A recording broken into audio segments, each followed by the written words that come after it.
for the parking lot, the town-owned piece of property behind 955 Main Street. Those RFP responses are due on September 30th at 2 p.m. to the town manager's office.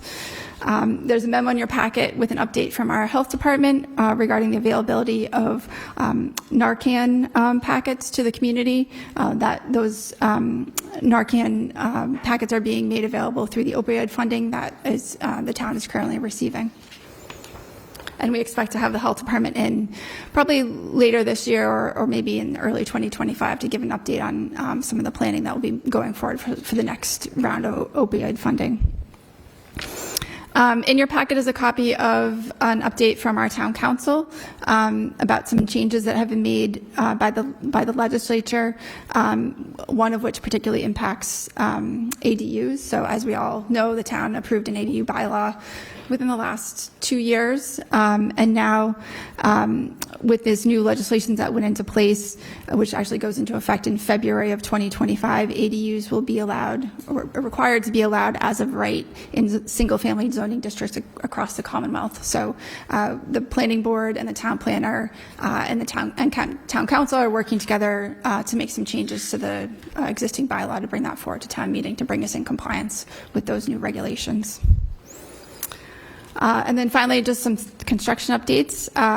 If you've driven down Cross Street recently, you can see that is coming together, pavement, curbing, pavement markings going on maybe as we speak this evening.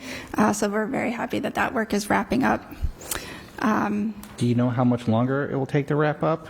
I'm sure people would love to know. Yeah, no, I think they are at the very, very tail end with the pavement markings. The email I got this afternoon was they were hoping to be out there this evening. If not, it would be next week to finish up the pavement markings. Oh, wow. Okay. And I know the National Grid work is still ongoing by a couple more weeks. Yeah, I don't, the DPW director is on vacation, so I don't have an update on what the timing is for that. But yeah, they are still finishing up their work out there with the regular pit.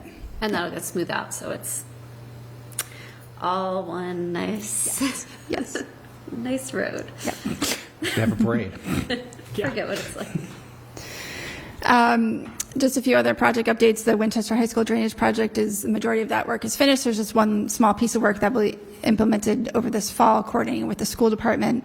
Library roof immediate repairs, that bid was opened a few weeks ago, and that work is expected to start later this month. We actually opened bids today for the town hall and library parking lot ADA improvements, and that work should be starting later this month or in October, as well as the work at the South Reservoir Dam and the Morocco Culvert. And we did award the contract for the Lynch School traffic calming project. We were able to award not just the base bid, but the alternate 1 and 2 parts of that work as well. So that work should be starting this fall. And just a very quick updates along the community. There is a shredding day at the transfer station scheduled for Saturday, September 28th from 9 a.m. to 1 p.m. And then also the weekend of September 20th through the 22nd is Spirit Weekend here in Winchester. So there is the Friday night football game is the first event, concluding with the Glen Doherty race on Sunday. So it's a big weekend here in Winchester. Thank you. Can I ask a question, Beth? Now that school is back, I've gotten a number of questions as people walk through Leonard, both for the timeline of the tennis courts, but also when the playground will go out to bid for Leonard. Yeah, so hopefully the tennis courts will be completed by the end of this month. That's the goal. And the playground, we're just wrapping up the plans, and we'll have that hopefully out to bid in the next few weeks. Yep. Thanks. Yep. Nice. And congratulations again to the transfer station and team. That's certainly huge. And I agree, without the improvements of recycling, traffic flow, and everything else, we probably wouldn't have achieved it. So congrats to Nick and team. And Beth, that was a lot, so thank you. Any other questions for Beth's report? Okay. Is anyone in the audience here for public comment? Mr. Johnson, please come on up. And for the record, state your name. And James Johnson, 126 Cross Street, Winchester, Mass. While I agree Cross Street looks good, and I think the town did a great job negotiating curbing, berm, and sidewalks, I do consider some flaws in Phase 1, which is from Wendell Street down to Cross Street. If I talked to the DPW director, and he was trying to work with Eversource. I had sent Eversource 2 emails through their weekly update, and it was never responded to. If you look further and deeper into the road construction, the manhole structures are not correct. They're either a little too high or they're a little too low. The main manholes are a little too high, and the DPW director told me they were trying to work with Eversource to lower them. This is important because first of all, you drive down the street, you feel a bump in your cars, which long-term could do damage to the front end. But more important, come snow and ice conditions, it's a very terrible position for one, our snow plows, two, our belly scrapers. Because every time you hit something higher than the roadway, the snow plow trips on the belly scraper could break. And it could also do damage to the structure itself by breaking that and having the manhole fly off, or it could cause damage to the brick from the impact going down the manhole to the pipe. I think that should be seriously looked at, and I know the DPW director is looking at it. And on second, the water shutoffs are actually too low in the asphalt. There again, you feel a little bump if you drive down. This is someone who drives down Cross Street many times a day, back and forth. And that would create a problem with snow and ice conditions. First of all, snow, salt, melting the snow into water, draining down into the water shutoffs that would pretty easily be adjustable if it was done right, causing expansion, contraction, and possibly damage to the piping system over many years, because after a few years, we own that project. And also another thing is, it concerns me where they put the joints in, they didn't use much sealant. The joints are in two spots. When they stopped paving down on Wendell Street and at the Cross Street Bridge, they should have sealed it real good once they paved it, so water wouldn't penetrate into the top and hit the binder and causing it to lift. This is especially true at the Cross Street Bridge, as we all know, has a water problem. And the last thing is, when they were doing the people's driveway, they really didn't seal the joints very well. There again, water will expand and contract based upon ice. The DPW director is well aware of this, and I know he's working with Eversource, but I thought it was a little disheartening that Eversource never returned my emails. So thank you for your time and effort. Thank you, Jim. Appreciate it. Anybody else here for public comment? Okay, it's a quiet night. Now we'll take the comptroller. Ms. Ward, please join us. Thank you for your report.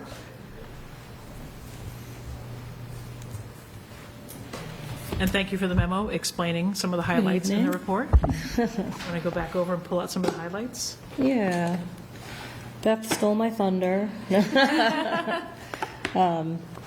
With that free cash, it was done a little bit early this year because our rep was going on vacation, and I wanted to scramble to make sure he did it before he left and didn't forget about us. So normally I don't have it for this final meeting. It's usually like in process, but we did get the number, 24 million and change, which is excellent. A little bit higher than we anticipated, but I'll take that versus being lower than we anticipated any day. The actual operating reserve was 20% this year, an increase from last year due to obviously some turnbacks and estimated revenues that came in higher, actual revenues coming in higher. One area that I noted was in investment earnings. This is, again, another year of, I don't want to say outrageous, but just very high investment earnings, and it has to do with us borrowing money for the Lynch School. We borrowed more money in March. I don't want to say that we're sitting on it, because we're not. We're actually spending it, and we'll spend a lot more over the summer. Well, we spent a lot more over the summer. I just signed a very large Very large invoice payment this afternoon. Yeah, so in relation to cash flow in the market, that's really what's turned that investment income into some surplus for us, which is good.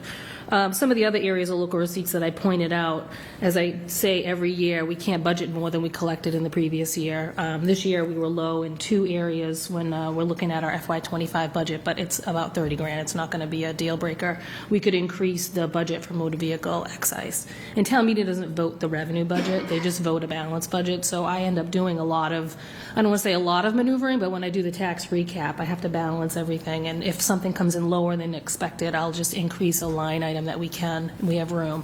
And motor vehicle, we budgeted $4 million for FY25, and our actuals came to $4.4 million. So there's a little bit of room there to increase the budget if we're in dire need to do so, which we're not really. It's about 32 grand that we need to find a home for. Okay. In investment earnings, we did pump it up for FY25's budget to $600,000, which is well over what we normally budget. So hopefully we'll hit that target.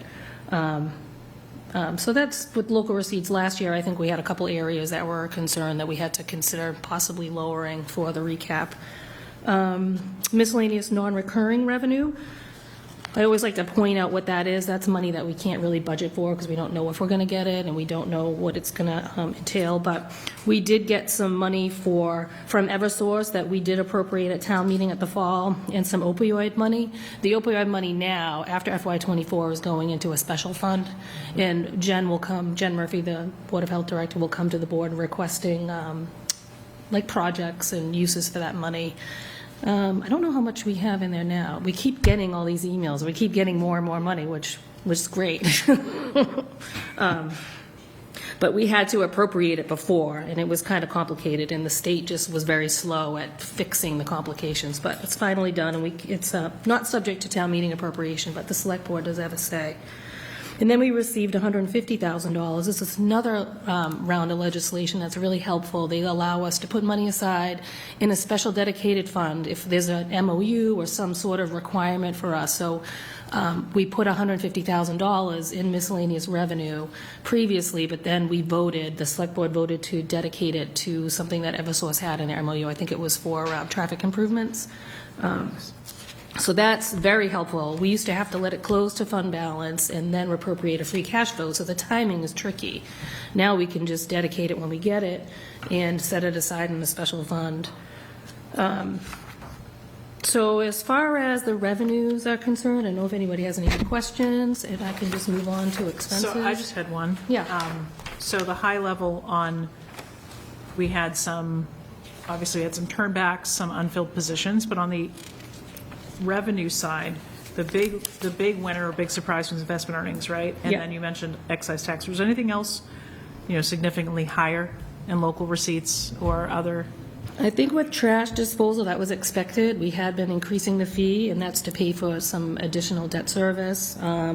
Some of the areas of the fees, that could be ambulance, municipal lien certificates. There's a whole bucket of money that goes in there. Most likely, that's all the increases related to increased rates for ambulance, like any Medicare increased rates.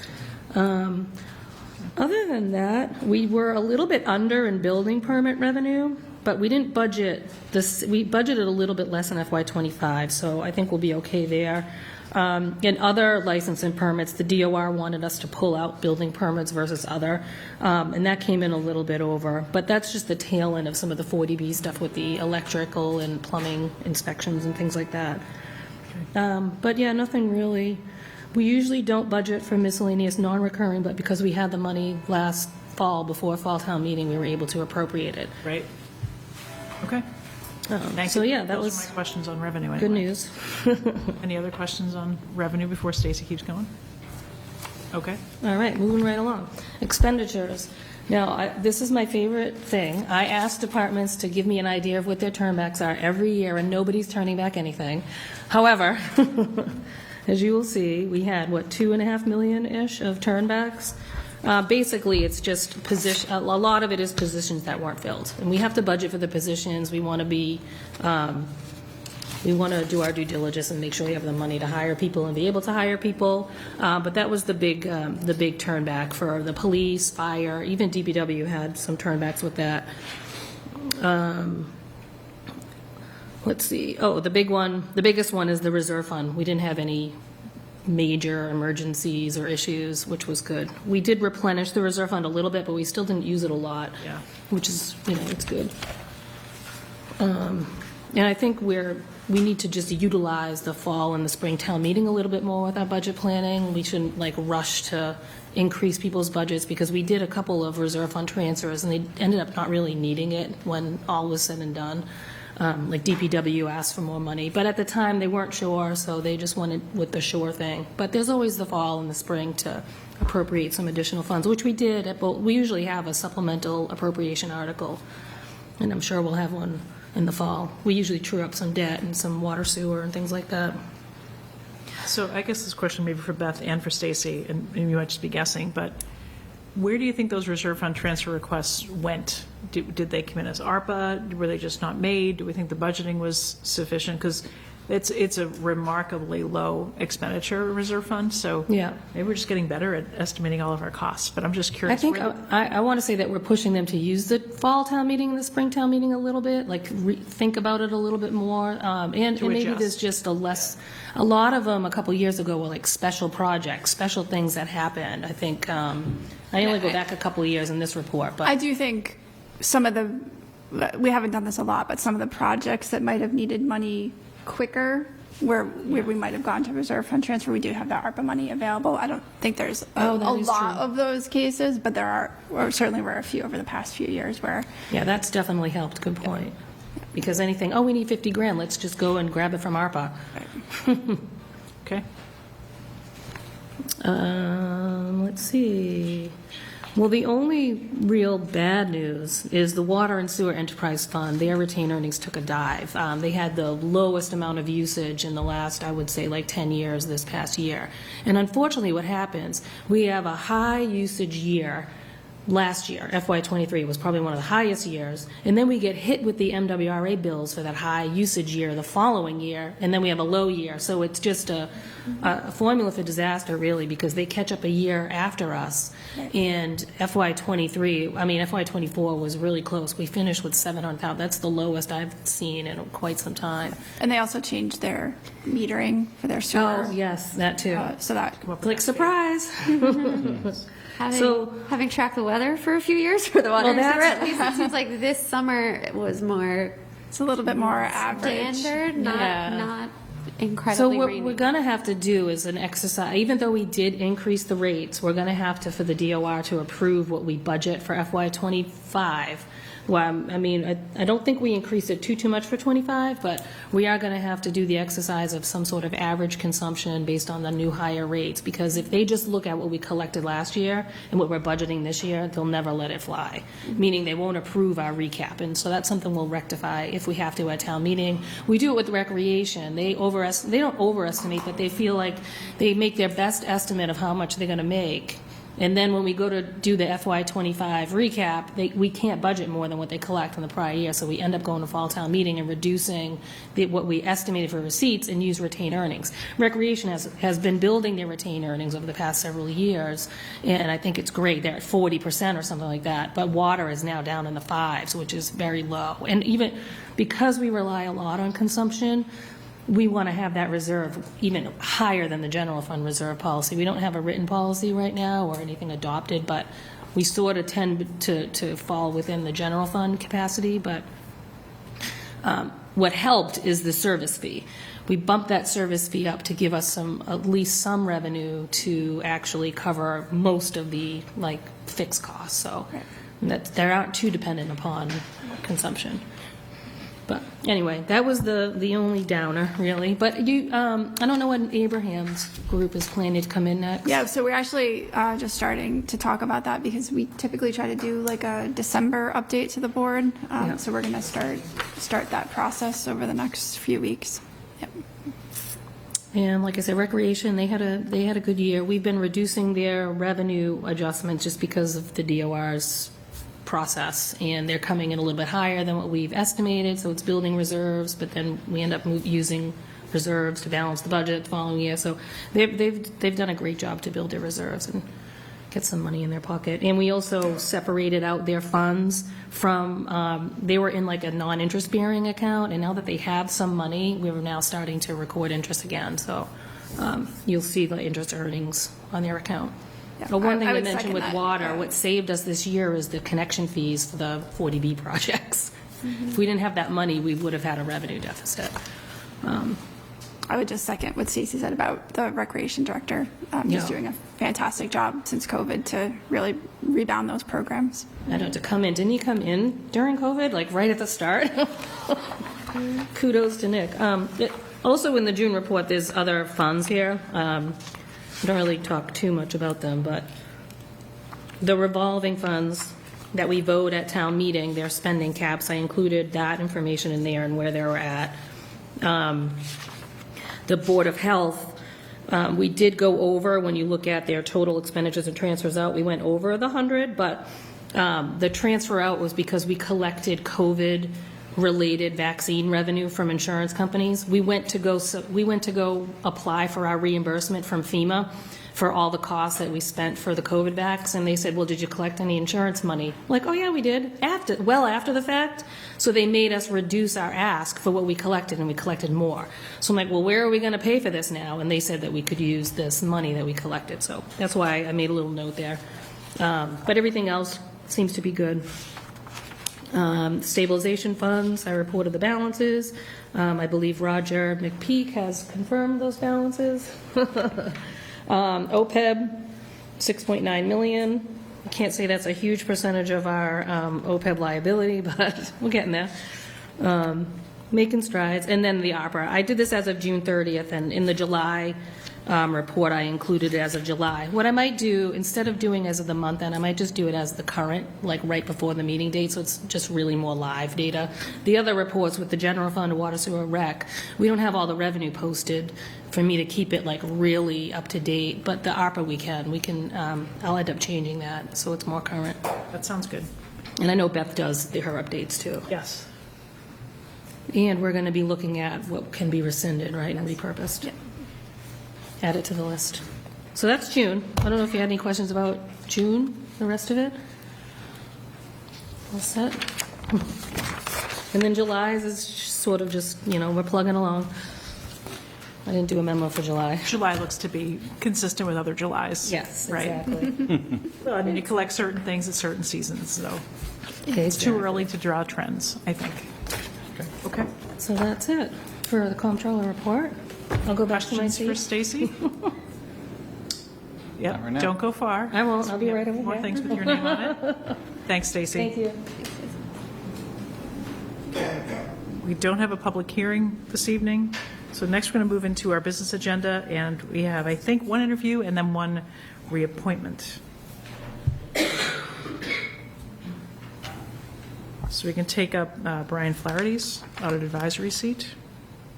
He has served in the audit advisory committee. Stacy knows. She is on that committee as well. He's looking to be reappointed to his term. Shows up to meetings, does good work. I can certainly vouch for that. But Anthony, if you want to make a motion, he's not here to interview, so.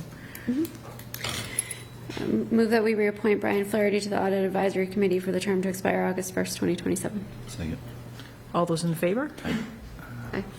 Aye. Just one question. This is his second term? Yes. Yes. Third? I think it might be more than that. I think it might be his third. No, I have, his application is on, you've got. It says what's the date second. On the application that. It's only a second? Yep. Yeah, That's what his application says. yeah. No, I think he forgot this first time. I'm just kidding. Unless he filled somebody else's seat, but this is his second that he's been approved, that he's asking to be approved for. I was surprised too when I went to go pull it out, that, oh, this was 3 years ago. it's no longer, but that's fine. All right, so we have Anthony is aye, Mike, I second. I'm yes, Bill? That's an aye. Okay. So that passes. Thank you. And Peter, come on up, if you would. I'm going to interview Peter Falsifer for the Cultural Council.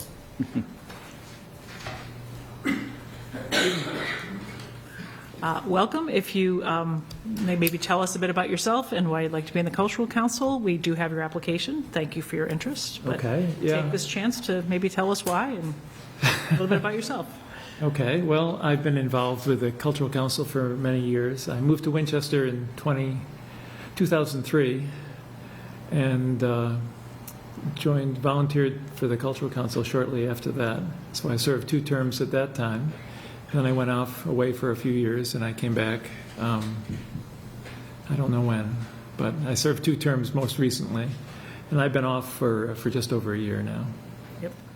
So I think this is a vibrant cultural community that we have in Winchester, and I really enjoy working with it.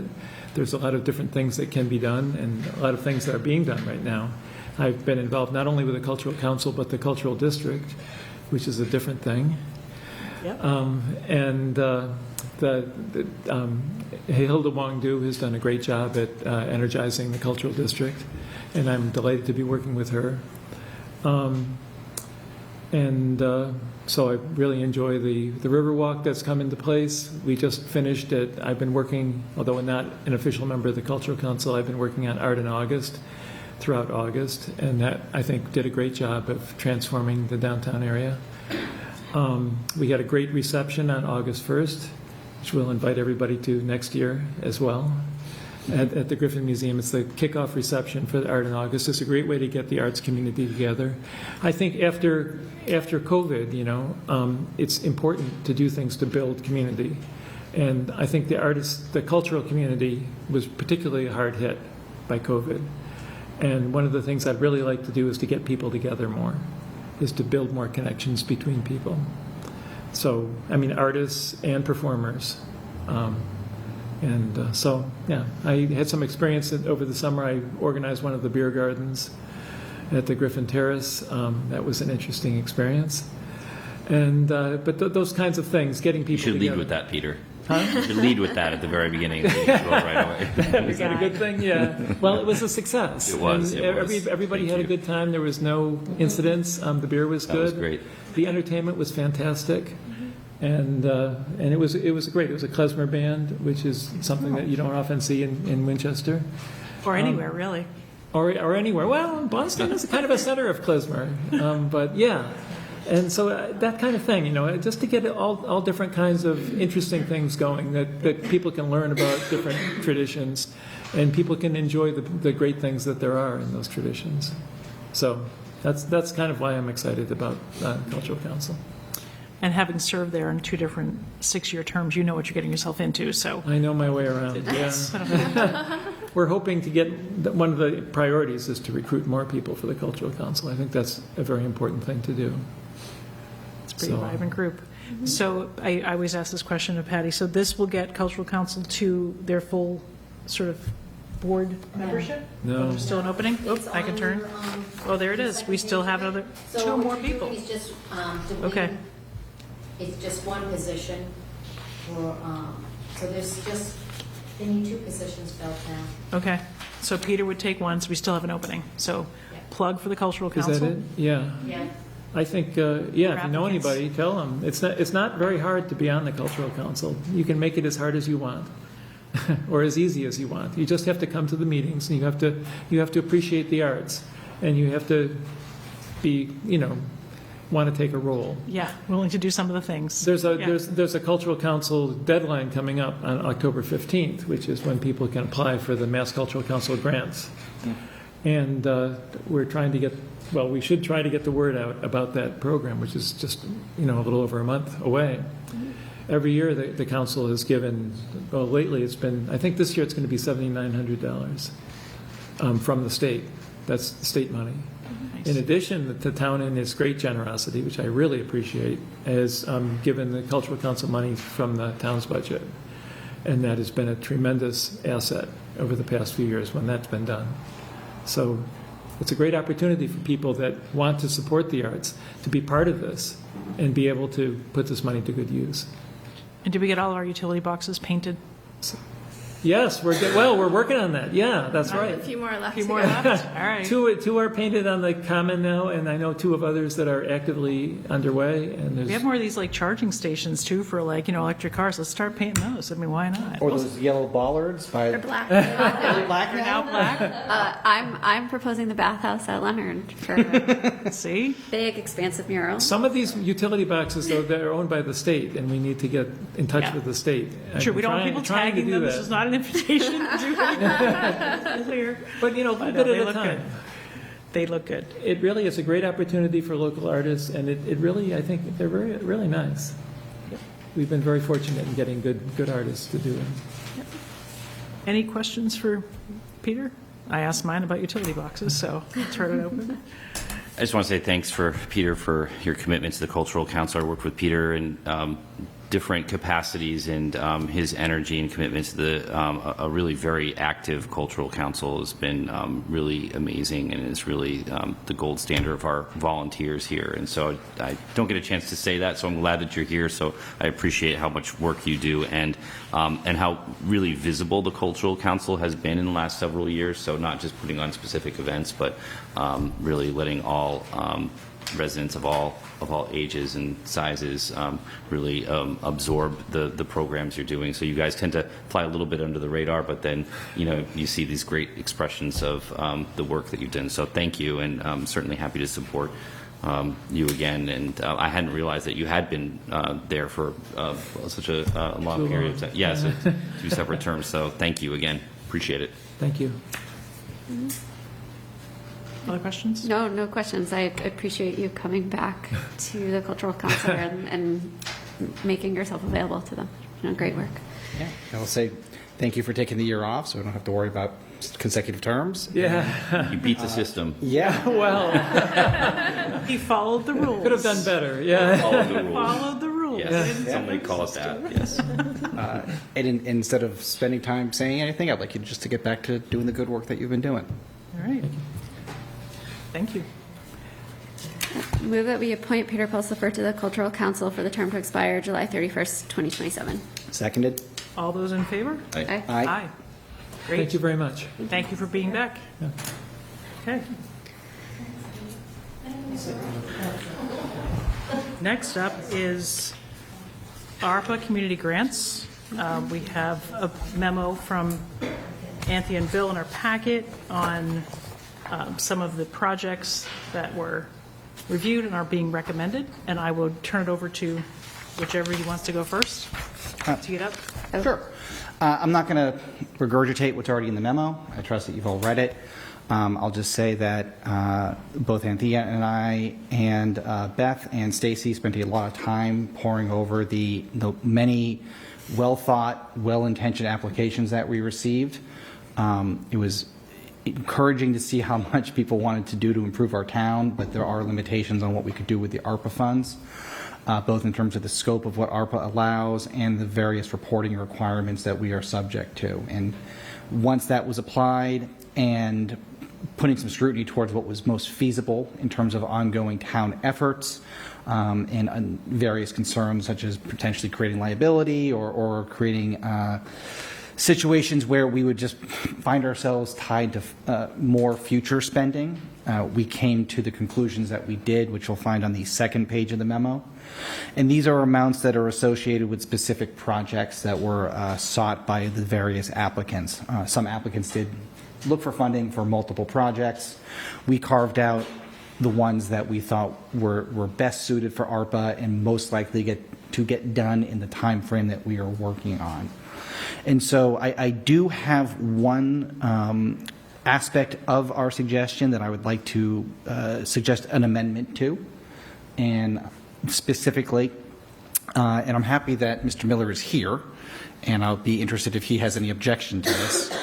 But the Concom Permanent Street Tree Committee only applied for a $5,000 ARPA grant for the sake of its canopy analysis.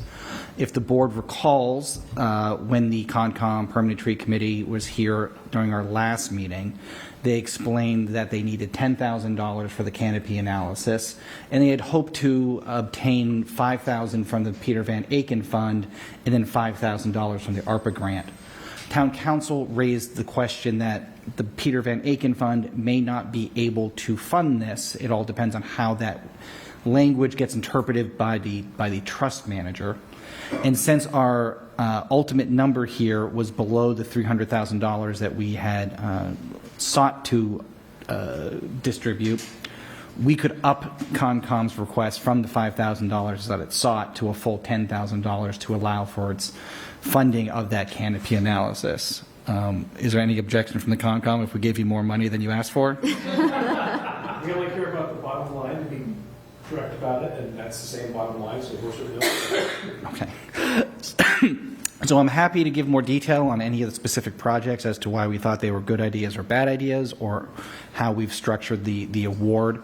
But otherwise, I would recommend that we fund the applications as detailed in the second page of the memo, with the one amendment of, pardon me, increasing the amount to Concom Permanent Street Tree Committee from $5,000 to $10,000. I'm not going to ask a question. I'm sure there are no bad ideas. I'm sure there's like lots of good ideas, but I trust that the process, I appreciate the memo. I know that we have specific requirements around, we need to spend the money. It needs to be, not just appropriated, but spent. We want to make sure that these projects are actually ready to roll. And I trust that between the comptroller and the town manager, you did some due diligence. Mm-hmm. So I've got no questions on that. I also have, I think it's a good suggestion for Conservation Commission to have money that we know can go toward that effort without having to go through potentially any investigation of trust funds. And the Van Aken Tree Fund will then remain for another, viable and important initiative. So I think it's a good amendment. Yeah, and just to add, we came up with, let's use these ARPA funds for some sort of community purpose and set out an application. And I think the responses that came back were great. I don't think at the time we could have anticipated that these are the things that would be taking place. And so I think it's great. There's a wide range of proposals that came in, and things and organizations that will be funded from, Peter's still back there, a sculpture park, yep, to and repairing the steps at Enka, to supporting the farmers market, and so it's such a broad sort of group of things that will be funded. So it's really nice to see that variety of things and the uses that they would be put to. And given that you set out thinking we might do 6 to 10 awards, you're able to actually make 14. Mm-hmm. Yes. Yeah, that's pretty neat too. Mm-hmm. Yes, So, and like Anthea said, between services, between events, between structures that are actually being built, it covers a wide variety of interests across town. Mm-hmm. And thank you for taking the time and effort, because I know it was a lot, and Patty as well. It was a lot of reading, a lot of mm-hmm. meeting and vetting. So thanks, Stacy and colleagues. Mm-hmm. Mike, any questions? No, thank you. I mean, I think for me it would be a little more helpful to have the money requested and to have all of the information of who applied kind of in the memo as well, to see, because I think the issue would be who didn't get funded here and why, because there weren't that many more funding requests. We certainly funded a lot, but I don't know at what percentage level some of these are at, and I haven't had the time to go back, through to kind of do some of the work. I know specifically, I concur, Bill, with the change for Concom from 5 to 10,000. That makes sense, and certainly to preserve the Peter Van Aken Fund for trees, and I think that's probably would have been a big chunk of that fund, so it's good to preserve it down the road. So certainly support that, but yeah, it's a lot of very specific numbers, and I'm not sure at the funding level if it gets everybody where they need to go, but yeah, the way that what we discussed and was funded, and there was on many of the projects where it might have been a partial award, there was contact from the town manager to those organizations to specify. Some of the concerns we had where there was a partial award was, and oftentimes expressed, we suspect we can do it in this time frame, but not sure, is we can pay for instance, for WinCam, the purchase of the Equipment. equipment. Thank you. I was like material. Purchase of the equipment, but not necessarily the installation, because there's some coordination involved with the installation. Or there are X number of projects requested, and we think, given what ARPA can go to and also the timeline proposed, that what's most appropriate is, for instance, the lighting at Sanborn House can be done within this time frame, but there were some things that, looking forward to Town Day 2025, that we felt it wasn't sort of appropriately within the scope of how we set up the ARPA funds to be used within 60 days to be going towards something in June. But we do have a spreadsheet that lists, I don't know if Patty sent the spreadsheet that had all of the requests, but we have a spreadsheet that lists like the amounts and the amount funded, amount requested and amount funded. Yeah, I'd rather wait to vote until to review that. And one of my questions is, looking at some of those longer term requests. I know that we're trying to stay within the deadline that the federal ARPA grant has applied to us, but we can always do a town meeting article. We can also just with that and just have 300,000 of ARPA go into the general fund, and then ask town meeting to fund those specific projects if they go beyond the deadline. So if there are projects that we felt were a better award, and then we didn't award those because of the timeline, I would want that to impact us, because I think ARPA was pretty specific the way that they designed the legislation to allow us to have some flexibility. Yeah. I'm comfortable saying that anything that was not going to fall within the ARPA timeline here was pretty far past the ARPA timeline. Like, for example, the Sanborn House, forget who had asked for it, it was looking to do 3 years out of programming. And that's just way past what we're looking at for ARPA. Almost everything that's been approved or suggested to be approved by the memo here is fully funded. The only examples I think that are not would be the Meals on Wheels, where they wanted us to also cover $500 in advertising for signups and involvement, which We can't do that. We didn't. We thought that was beyond the scope Yeah. of ARPA. Okay.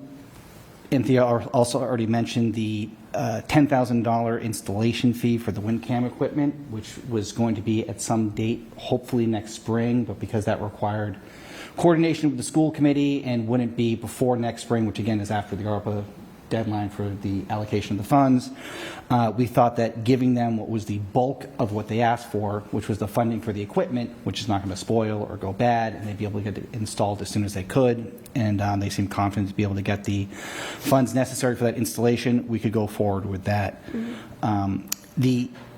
There was very little that I think we excluded based upon deadlines beyond what I already said.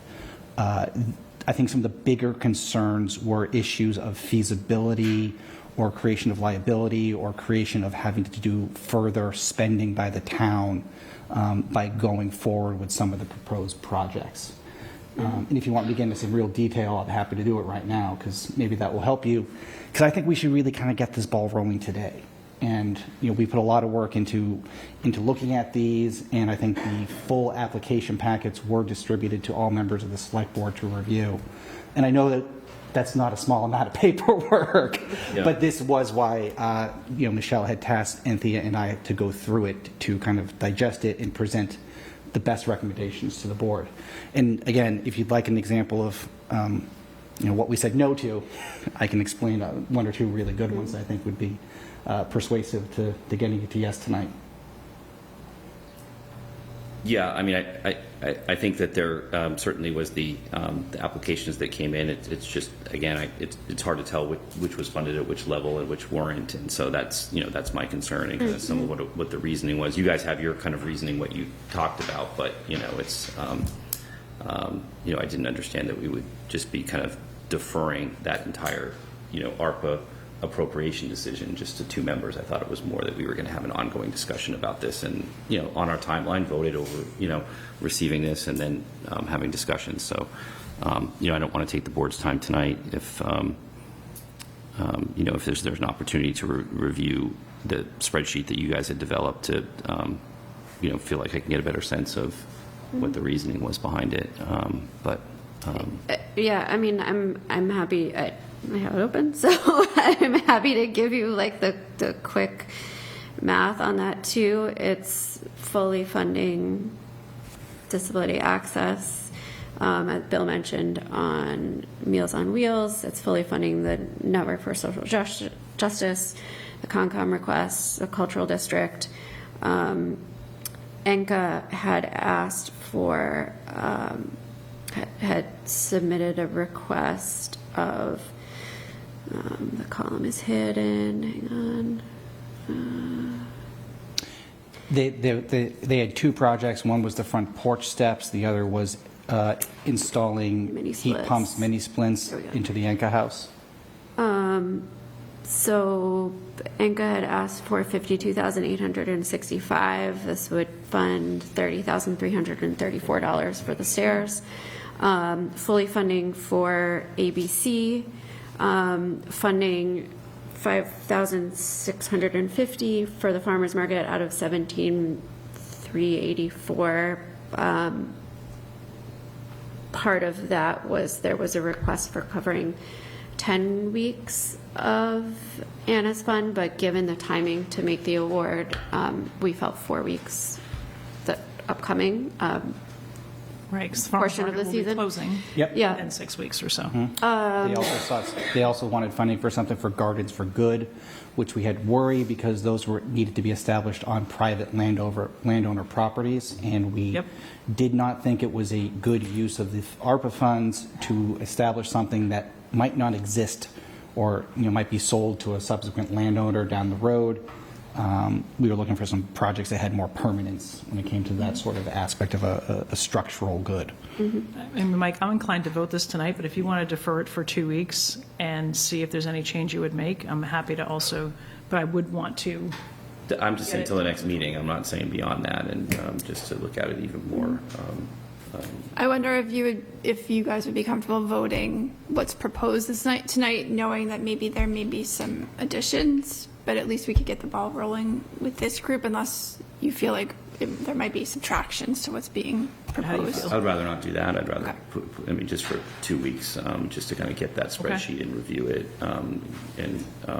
Is there something in particular that you're curious about that we might be able to answer? Yeah, I mean, I can continue going through this Yeah. list of No, things that were. I'd rather kind of just fully review it on my partially own if we funded. can. I mean, I don't know if there's there's going to be anything substantial, substantial impact by us waiting a couple weeks. I mean, if we fund these, they're going to be ready to go then, right? Yeah, just Yeah. we gave people a 60-day timeline, so we're just trying to, I think, just give people. And I will say, I mean, the biggest, just to address, like, and you see in the memo, it says 575,000. And the biggest gaps in what was proposed and what was not awarded were requests specific to maintaining or installing things on town property. So purchasing and installing playground equipment, which I'm obviously the last person who's going to say we shouldn't use ARPA money for playground equipment. I think we should. But in the 60-day timeline, and to be able to say is, when you're installing playground equipment, you need to make sure it has appropriate fall zones and spaces and things, that there was sort of quite a bit of legwork to, confirm. So that was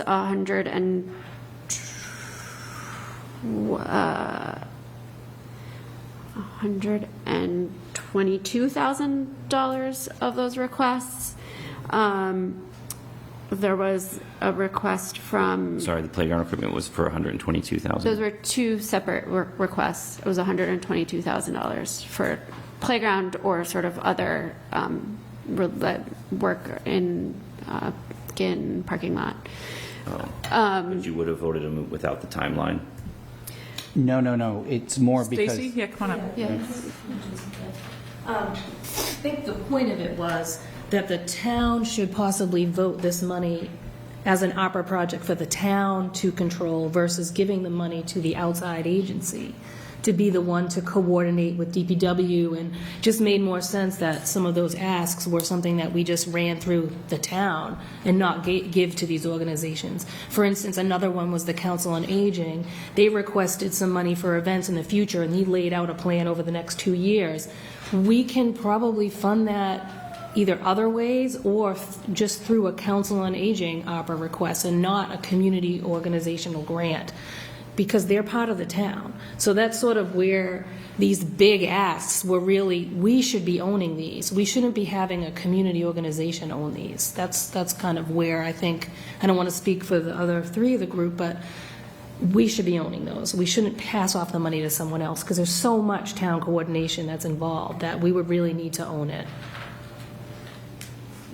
Yeah, I mean, I think that's part of the reason, in a way, for the Community Preservation Act and why we're putting it, on the ballot, is because there are things that the town overlooks, that are important to the community. So this is, I see this as kind of like a mini CPA process that we're doing here to take in these applications, see what people want that we may have had no visibility to whatsoever, and they're still important. Certainly playgrounds. Oh yeah, these are all important. They were all great Yeah. ideas. It was just a matter of coordination and who should really be responsible. And So so if there's a way that we can try to fund them, and I don't know the mechanics if any of these funding opportunities, if they trigger prevailing wage or anything like that. I don't know how if the numbers that have submitted. if we gave them the money, it wouldn't trigger the prevailing wage. But if we get the money and we control it, it would trigger our own internal, procurement laws and issues.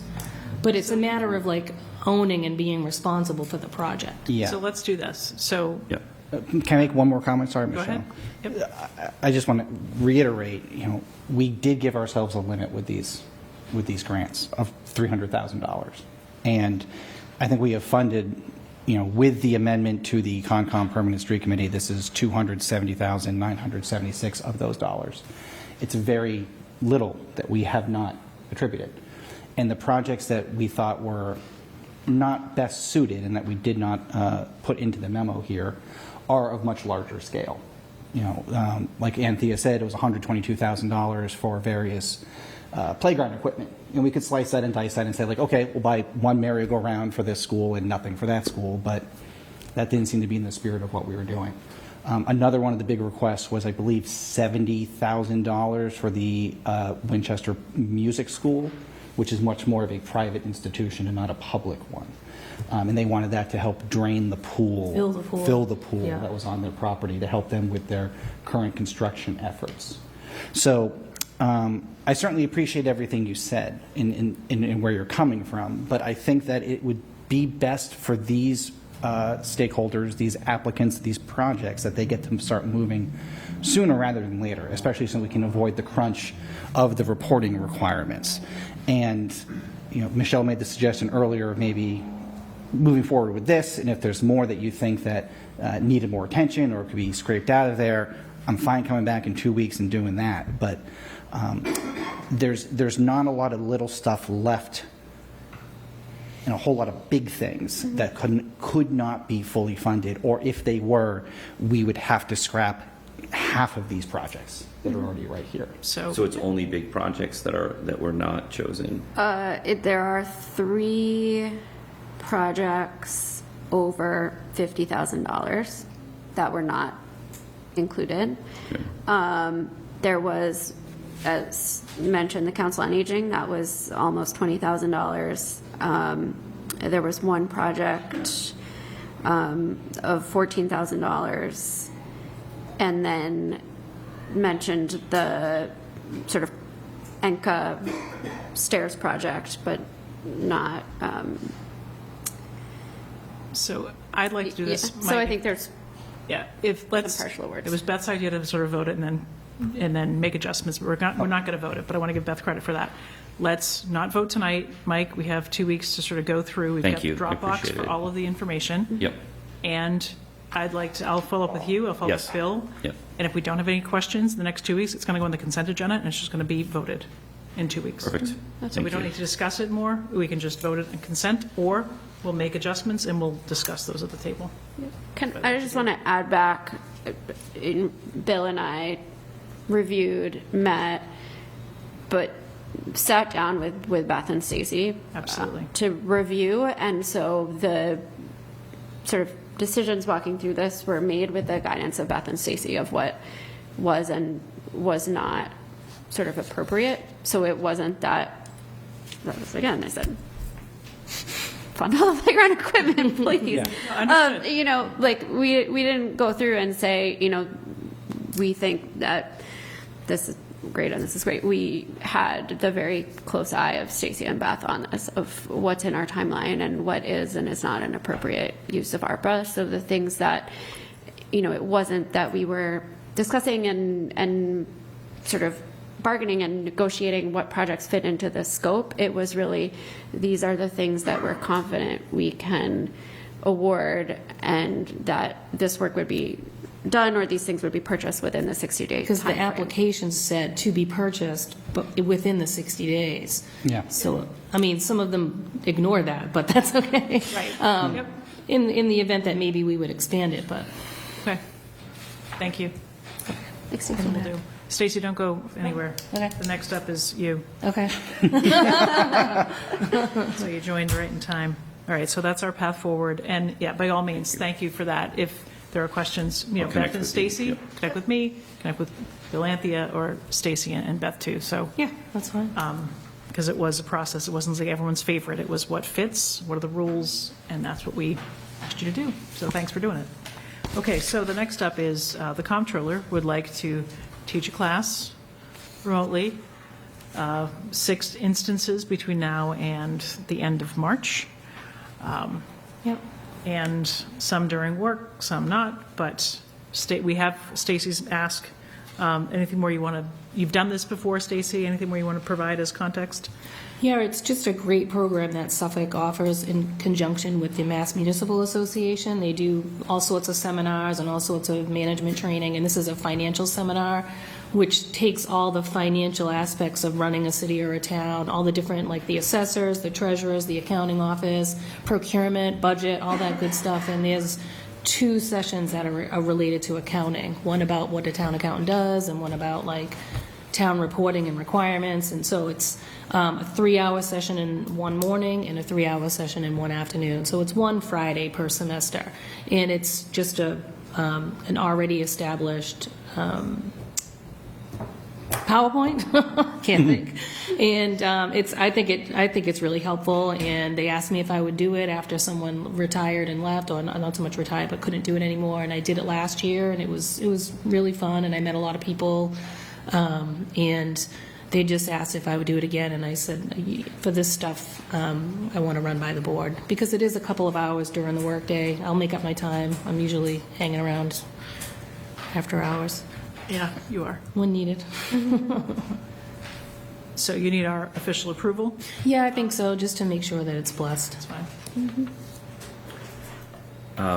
It's been great that you've been so engaged with this program, and I think when you went through the process, it was a lot of time, right? I mean, how many hours did you? Oh, for my master's in Yes, public yeah. administration, it was a lot harder and longer than I thought. Yeah, and with your work at Suffolk in this program in particular Yes, yes. was a lot of Fridays and a lot of. Yeah, the start of it was a certificate in local government management, which was every Friday from September through May, which was an excellent experience, and I would recommend it to anyone that's in a department head position that just really wants to get a grasp of meeting people from other areas of government. It was really good, and then it just rolled into, okay, I'll go for my master's in public administration, which 3.5 years later who knew? But yeah, it's an excellent program, and I'm happy that Suffolk does it with the MMA, and really they're really focusing on local governments and bringing civics back into education, and it's so important because there was this huge bubble of people that are retiring in all positions, and they're just trying to get people interested. And the little bit of information that I can help spread the word and give some instruction, I'm happy to do so. Yeah, and I would just say, I mean, certainly a lot of our employees work many hours. Stacy is certainly one of them that I've never seen her really off the clock, and so I don't, feel comfortable with having her making up time. I mean, I think this is professional development for her, and it's part of why we're lucky to have her here. So, I mean, that would be my only thing, is to approve that without any sort of requirement that time made up. Stacy gives a lot more time to us than is always recorded, and so that would be my only suggestion with any motion to approve it. Good with that? Thanks, Mike. Other questions? No, I would just say, the high school has a class that's really engaged in civics, and last spring town day, they had a whole presentation on a flyer of what does town government look like, and what are the different committees and boards. So Good. I like they it. might love to hear from you too. Maybe, yeah. Mr. Kerhias has brought that back as of, I think, the 2023 school year, trying to I have a think it's refocus on civics. so important. People have no idea. We're so engaged and we know everything's going on. When I talk to people outside of my, municipal group, they're like, what are you talking about? What's I don't kid myself. tax rate? What do you, they don't know anything. I definitely know everything that's going on. Yeah. But, Bill, any questions? I'm certainly in favor. No, I'm happy that we can share Stacy, Yeah. provide an example of how more towns should be run, as well as she helps us run ours. Yeah, it's only a good look for us if they're asking you to do it. So thank you for being guys. willing to do it. Thank you. All right. I don't think we need an official vote. I think Stacy's good with that. Okay, so next up is capital planning. Mr. McPeak. And we have a handout at the table. Thank you for this. And we have a memo. Really, I can. No, we'll go with what we've got. If you've got the slides, Okay. circling back to the beginning, by the way, the comment about the transfer station, I think Mike was really heavily involved in that at that point in time, and I think you should take a bow for that one. Oh, yeah, thank you. Yeah, no, that was the definition of team effort on that one. I think a lot of us never thought that was going to happen. So thank you guys for supporting it. I think it was actually Jimmy's idea originally. So Just a whole lot of credit sharing happening Yes, right now. yeah. It's just We all work Well together done. collectively to Yes. get a goal. well done. The front page looks familiar. It's because that was the slide that was used at town meeting, where we were asking for engineering funds for these things, and you can see some of the things that we completed and some of the things that are great big that we were scratching our heads about how are we ever going to be able to afford to do some of these things. This evening, I'd like to present a plan on how we can possibly address that working together. And since I've always been told do an announcing structure, I'm going to tell you we're going to ask you for $2.3 million in free cash, and we're going to ask your permission to bond $4 million against the Building Stabilization Fund.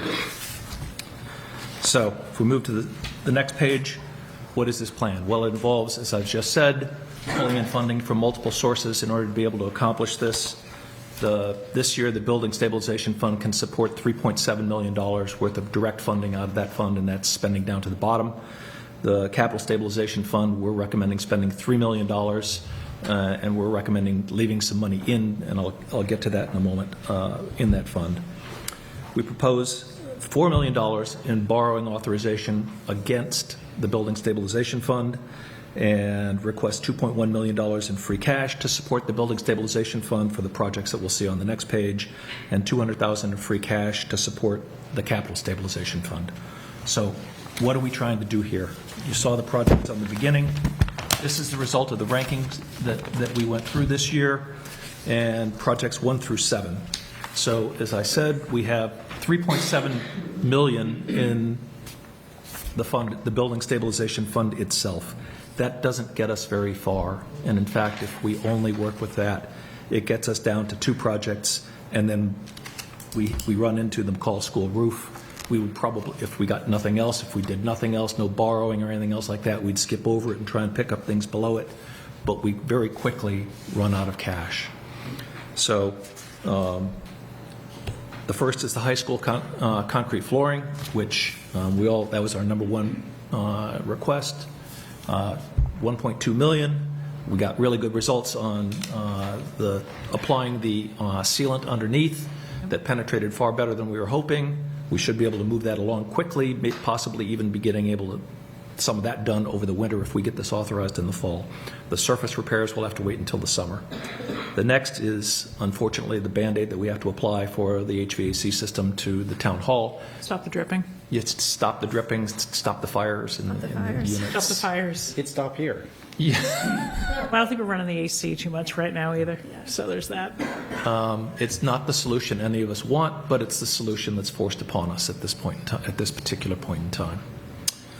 I don't think it's a solution. It's a Band-Aid. It's a Band-Aid. Yeah. Let's agree. It's a Band-Aid. Yeah. The third one is the McCall School roof, and that's replacing a substantial portion of the roof. We've all seen the pictures before of what that entails at $2.5 million, which is not a bad number. The fourth is replacement of the DPW generator, which has been on our list, and that is a real public safety issue. If we have something where we lose power in this town, we do not want to lose the DPW complex. Fourth is a combination. We merged 2 projects together, the town bell tower, as well as the immediate repairs to the town hall roof. We were informed that we would get some synergies by having the scaffolding in place for both of those at once, and we might be able to draw some additional benefits from that. The sixth is the library roof replacement, which is, if you've walked over and taken a look at it, it's in sad shape. And I would point out that both the McCall roof and the library roof have had active leaks in them, and that we have had to repair. And if that continues, we'll get interior damage, and the scope of the repairs are only going to expand. We need to move on those now, and that's why we're coming up with this plan. The fifth is the Ambrose School roof repair, which is actually a delightfully smaller thing. We aren't replacing it. We're able to repair it. There's a small section that does need to be replaced, which is above the elevator shaft, but that's minimal. So this is actually a good thing that'll get us 5 to 7 more years of life out of Ambrose roof, which is, as we all know, Ambrose is approaching 20 years now. So that's money well spent. The next 3 projects in our rankings, we realize there are limits to what we can ask. We think that the 2.3 number is a reasonable one to ask, but there are limits. And the next 3 projects that were in our ranking were Lincoln, Chiller, and the central AC unit, the central office AC units that are in there. That project is not ready. The engineering work is not complete, and there are also issues that we've asked this board and the school committee to address on the scope of that project.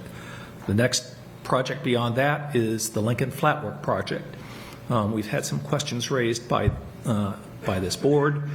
It's probably as close as any of the other projects in terms of moving forward, but at $1.7 million, we believe that was pushing it too far in, excuse me, in terms of too big of an ask at this time. And also, we believe that that's a project that is good for this board and school committee to discuss in terms of its scope. So we don't mind moving past that one. The third project that we're jumping over is our town hall windows at $2.3 million. Again, too big an ask, in our opinion, to come before you and say we're asking for, nearly $4 million of free cash.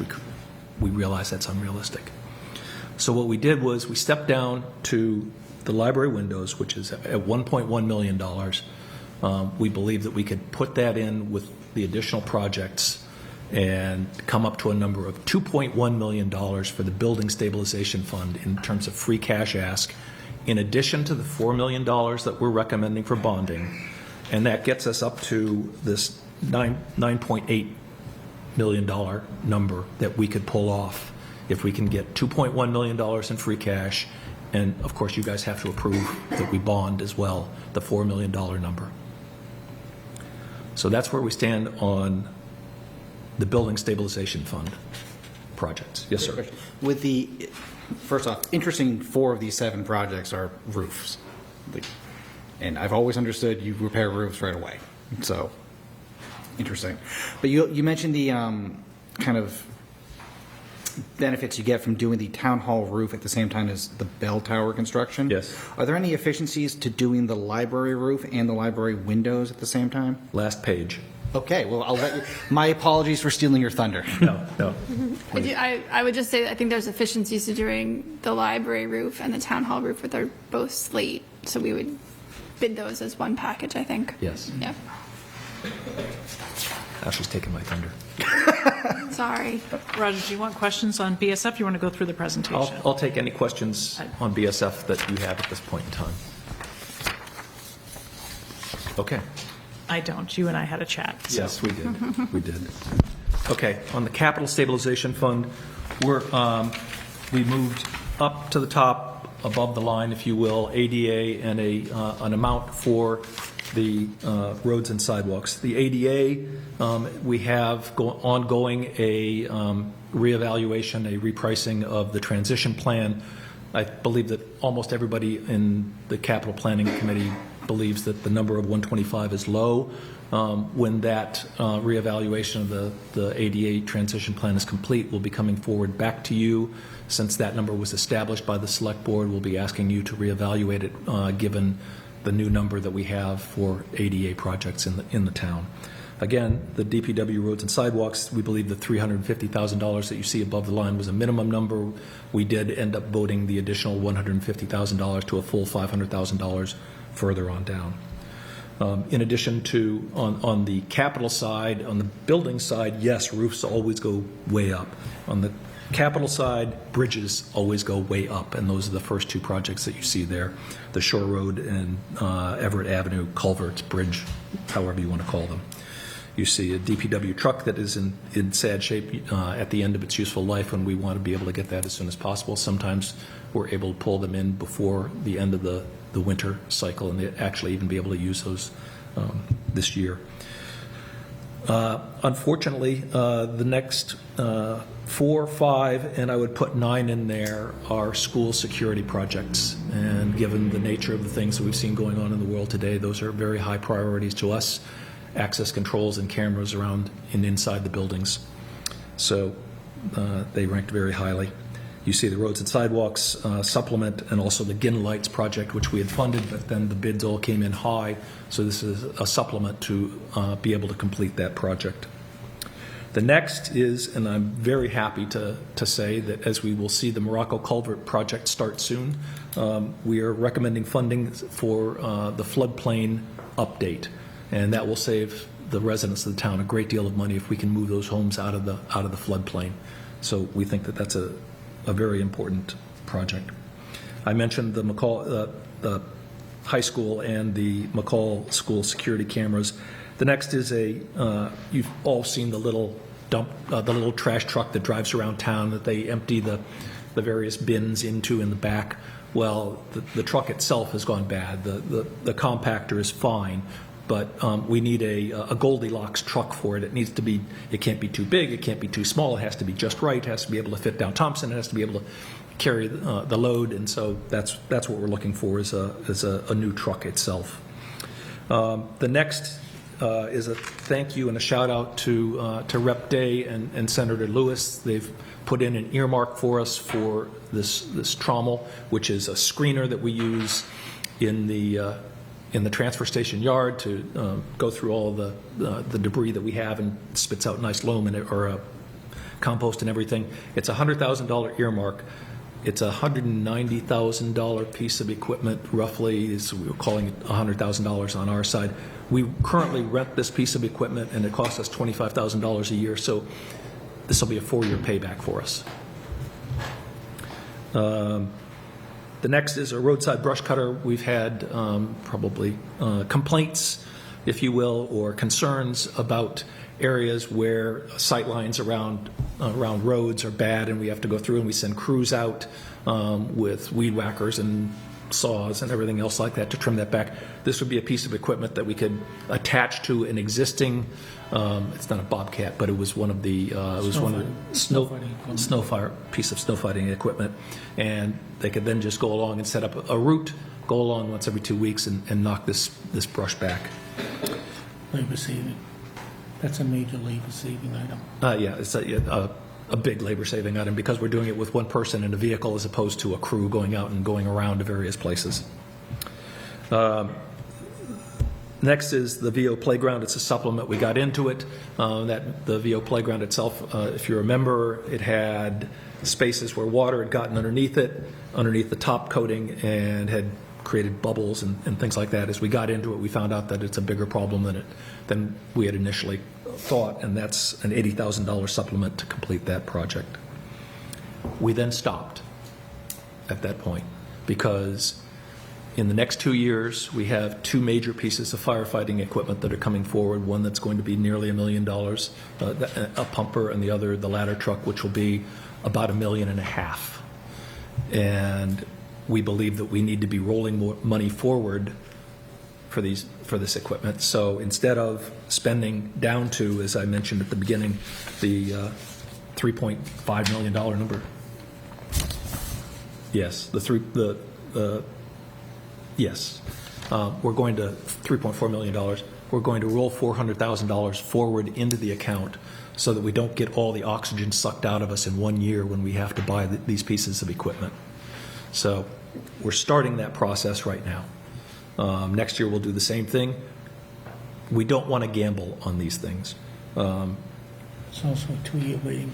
Because we could sit there, and we have in the past taken an opportunity and said, maybe we can get another year out of it. Maybe we can get another 18 months out of it. The lead time on this equipment is 1 to 2 years. So we're already taking that gamble, not because we want to. These are custom pieces of equipment at this point. So we need to be prepared to place the order and then sit and hope that we're okay. And how much is that total request, Roger? The two pieces of equipment, $2.5 million. 2.5, okay. Yeah, and that's coming not next year, but starts the year after that, and it'll go. The first piece of equipment will be the pumper, and then the next piece of equipment will be the ladder. So we stopped at that point, but we looked down the list and we saw something that we believe is important to the town. We believe, and that being the Packer Ellis Courts. And we believe that this would be an ideal project. We're hoping that CPA passes this fall. And we believe that this would be an ideal project to show that the combination of the stabilization funds and the CPA can work together, and possibly some funding from water and sewer. We're going to need, that project is going to involve and will require doing road work up above on Palmer Street to increase the drainage up there.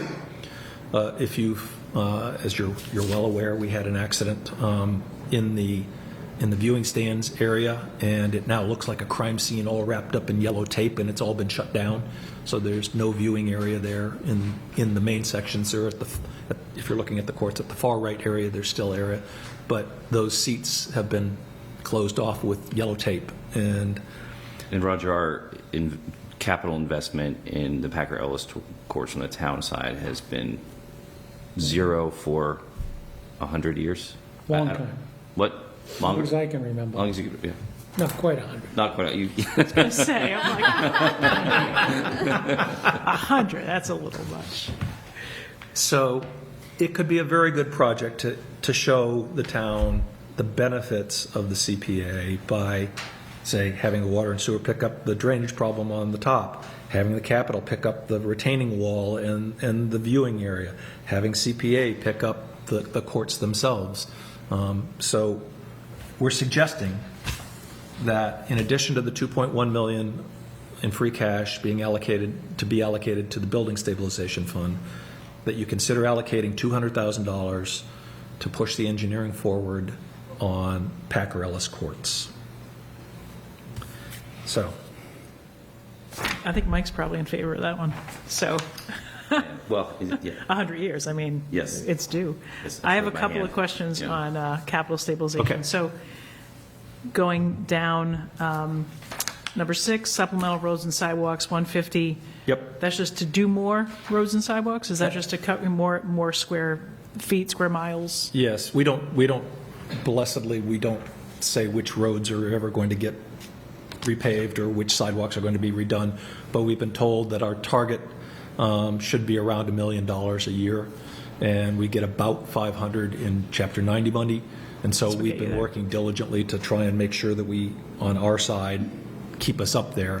There are many a year where we didn't make it, and but we're trying hard to make sure that we fully fund roads and sidewalks. Okay. Then the next one is, I only have 2. The next one is GIN lights, and then I have a question about VO. So you described GIN lights, 150 is to make up the difference of a price that came in, and this needs to get you to done. So does this get you all the way there? Does it get all of the lights? If you could just talk about what that Gets us all the way there. It changes the lights from being the high-intensity discharge lights that exist there to LED lights, and also it involves somehow changing the throw of the lights so that they can be utilized for fast-pitch softball in the evenings, which apparently the current lighting system does not allow. It allows us to install a remote control system, because currently it's a key system. At the site. At the site, they hand out the key to the people that are going to be there at night, and I don't know about you, but I've driven by there at 11 o'clock at night and seen the lights left on, unfortunately. So this would allow us to set timers on it, be able to remotely control it, and do a host of other things that... Yeah, and it's also standardizing the products that we're using across town so that it's consistent from what's at the high school to other fields, so that we are all kind of using the same technology and, yeah. Okay. And then the last one is VO, $80,000 supplemental. Does that get it done? Yes. My questions are like, does this get us Yes. done, or just get us closer to something else to ask for more money? No, that gets us out. Okay, those are my questions on capital stabilization fund. Turn it over to anybody else. Can I ask, capital on the first 2 bridges? Yes. Is that engineering work, or is that the Construction. repair work? Okay. It's, We did the engineering work last year. right. And I find that interesting because I know, we talk about those bridges a lot. We actually, this board voted the Everett culvert with ARPA funds, and so to have that kind of hit as the first priority suggests that there was indeed work that needed to be done there. Well-spent money. I voted Enforce against it, it. but there it is. So, in fact, they did. I was not trying to dig up dirt on anybody It's just with funny. it. No, it's a good point. Then I'm not sure, but I think Beth used to say that this would be that would be the last bridge that Then we would- just go back to the beginning. Golden Gate kind of thing. Start a new 100 years, come on. I think once I saw the plans for that bridge, I realized that probably. Yep. Anything else? Those are my main, I just wanted to clarify on that those were not engineering. And then it's on the building stabilization,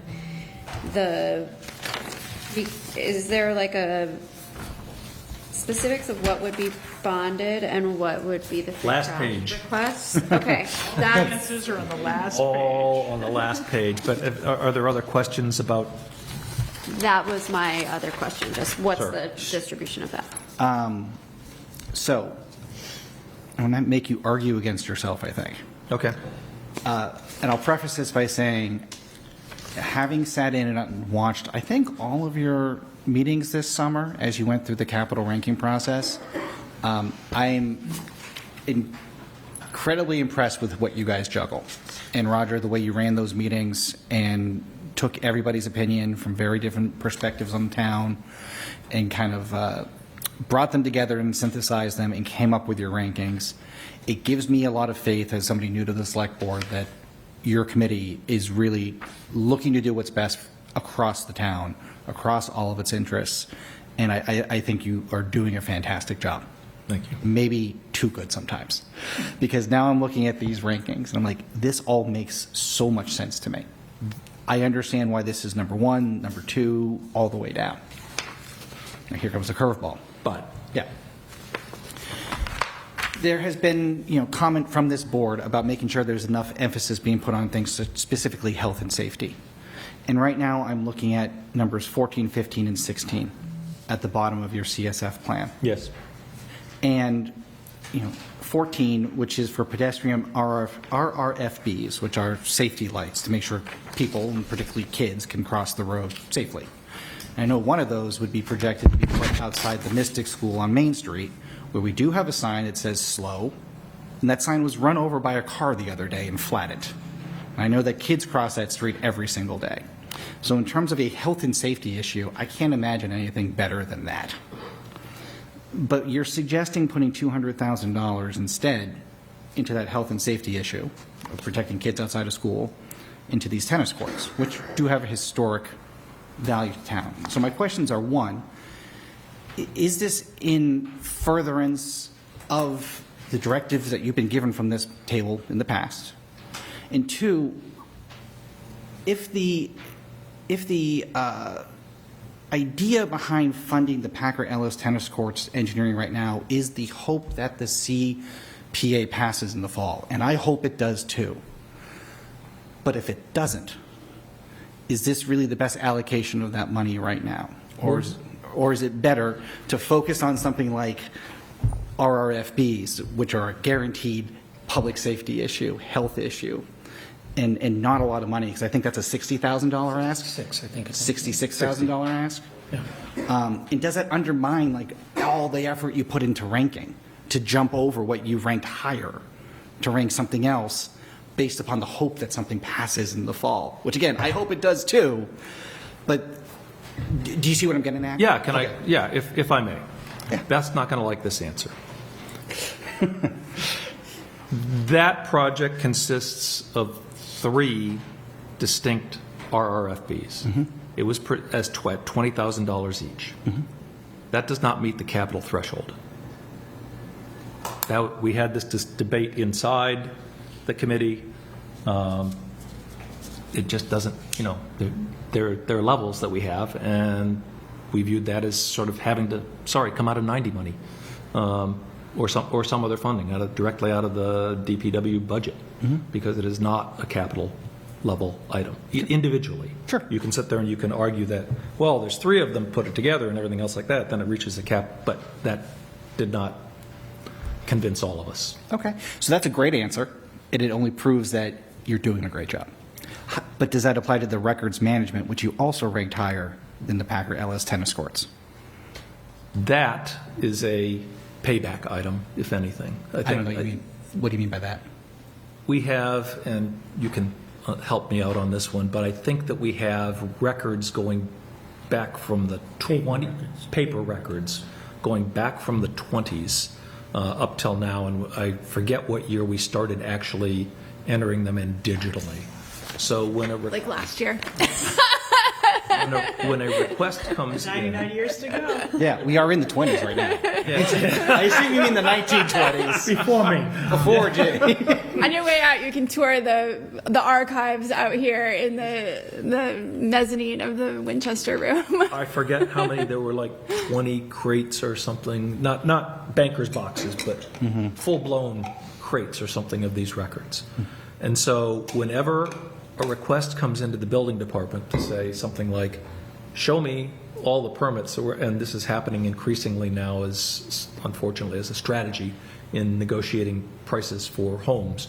Show me all the permits that were ever pulled on this house, which we are obligated then to do, and show me all the closed inspections on these things.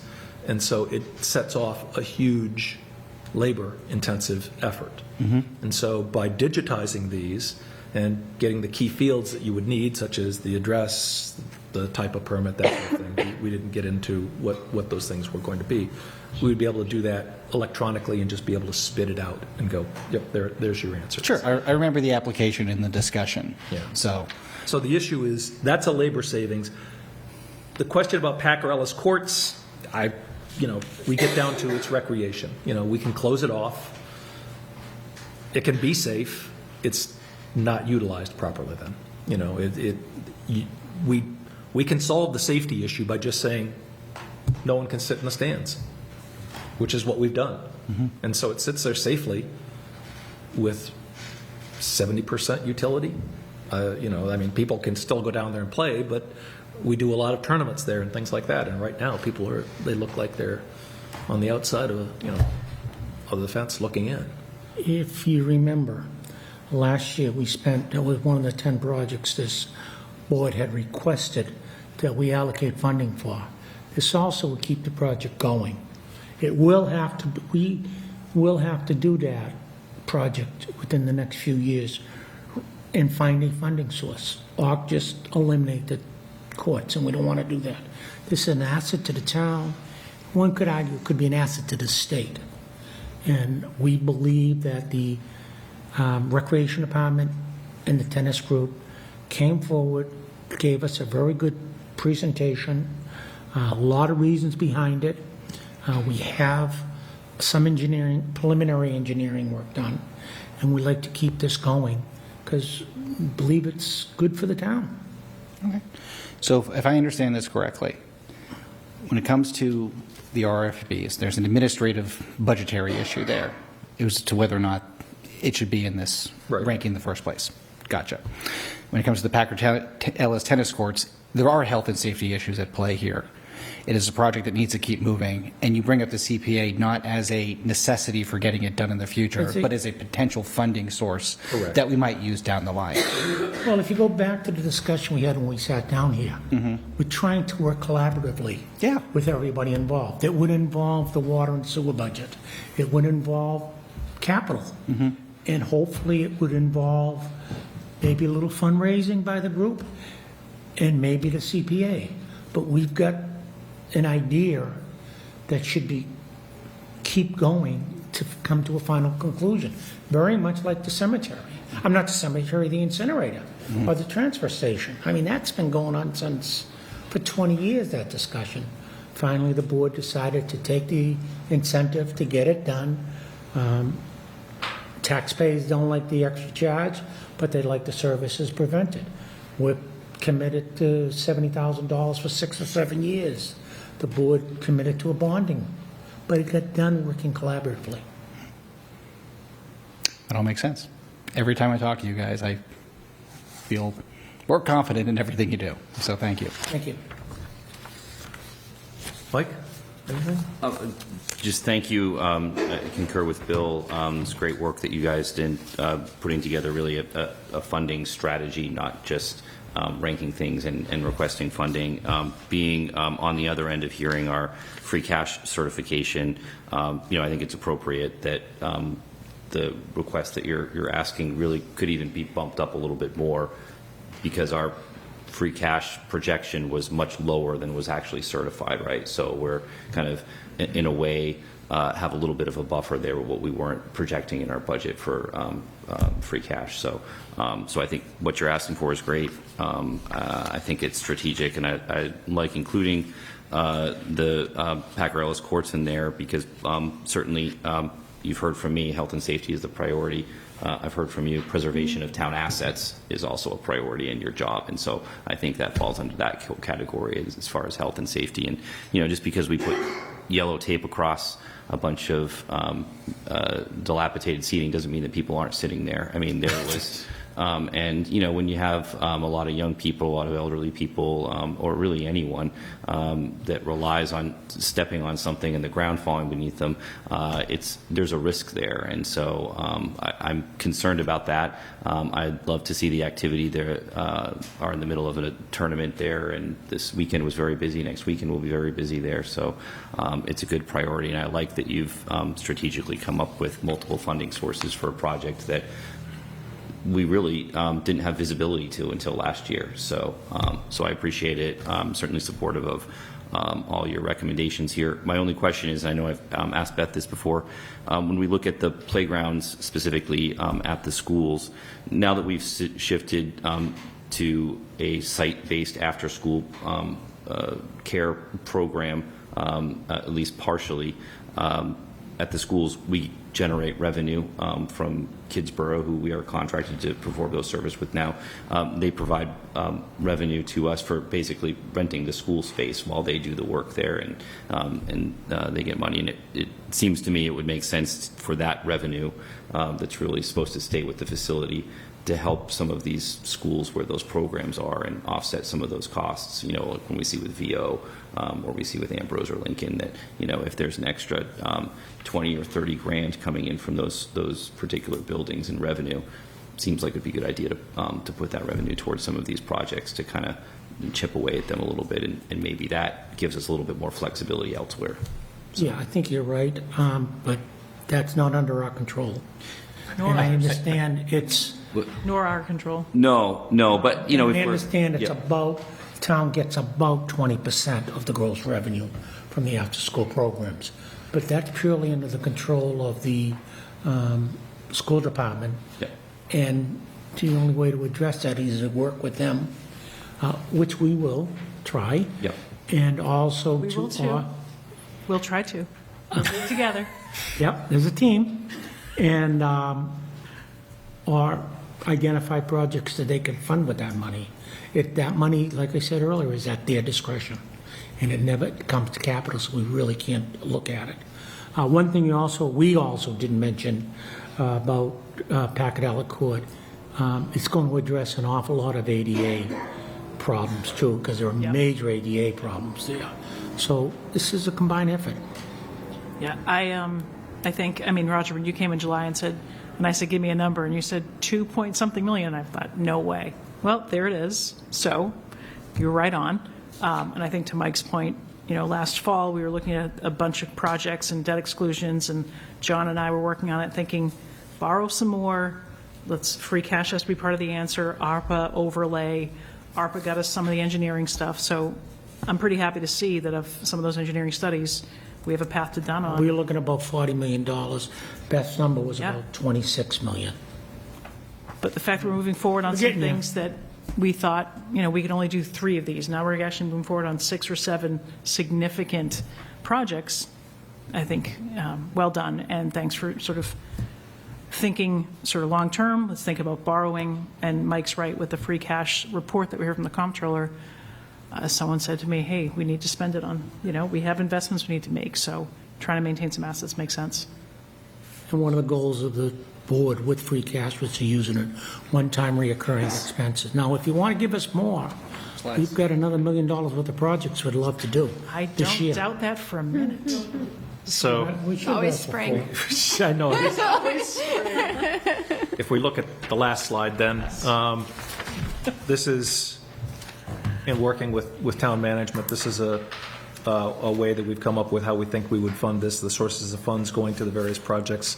The first 3 being funded out of the Building Stabilization Fund exclusively. The first project, the high school concrete flooring, will probably be its own article.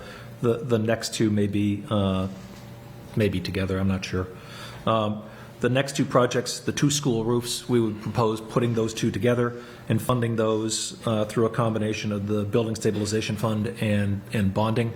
And the final group, which are the municipal projects, the library roof, the town hall roof and bell tower construction, and the library windows, we would do with bonding and, with your permission, some free cash, the 2.1 million in free cash.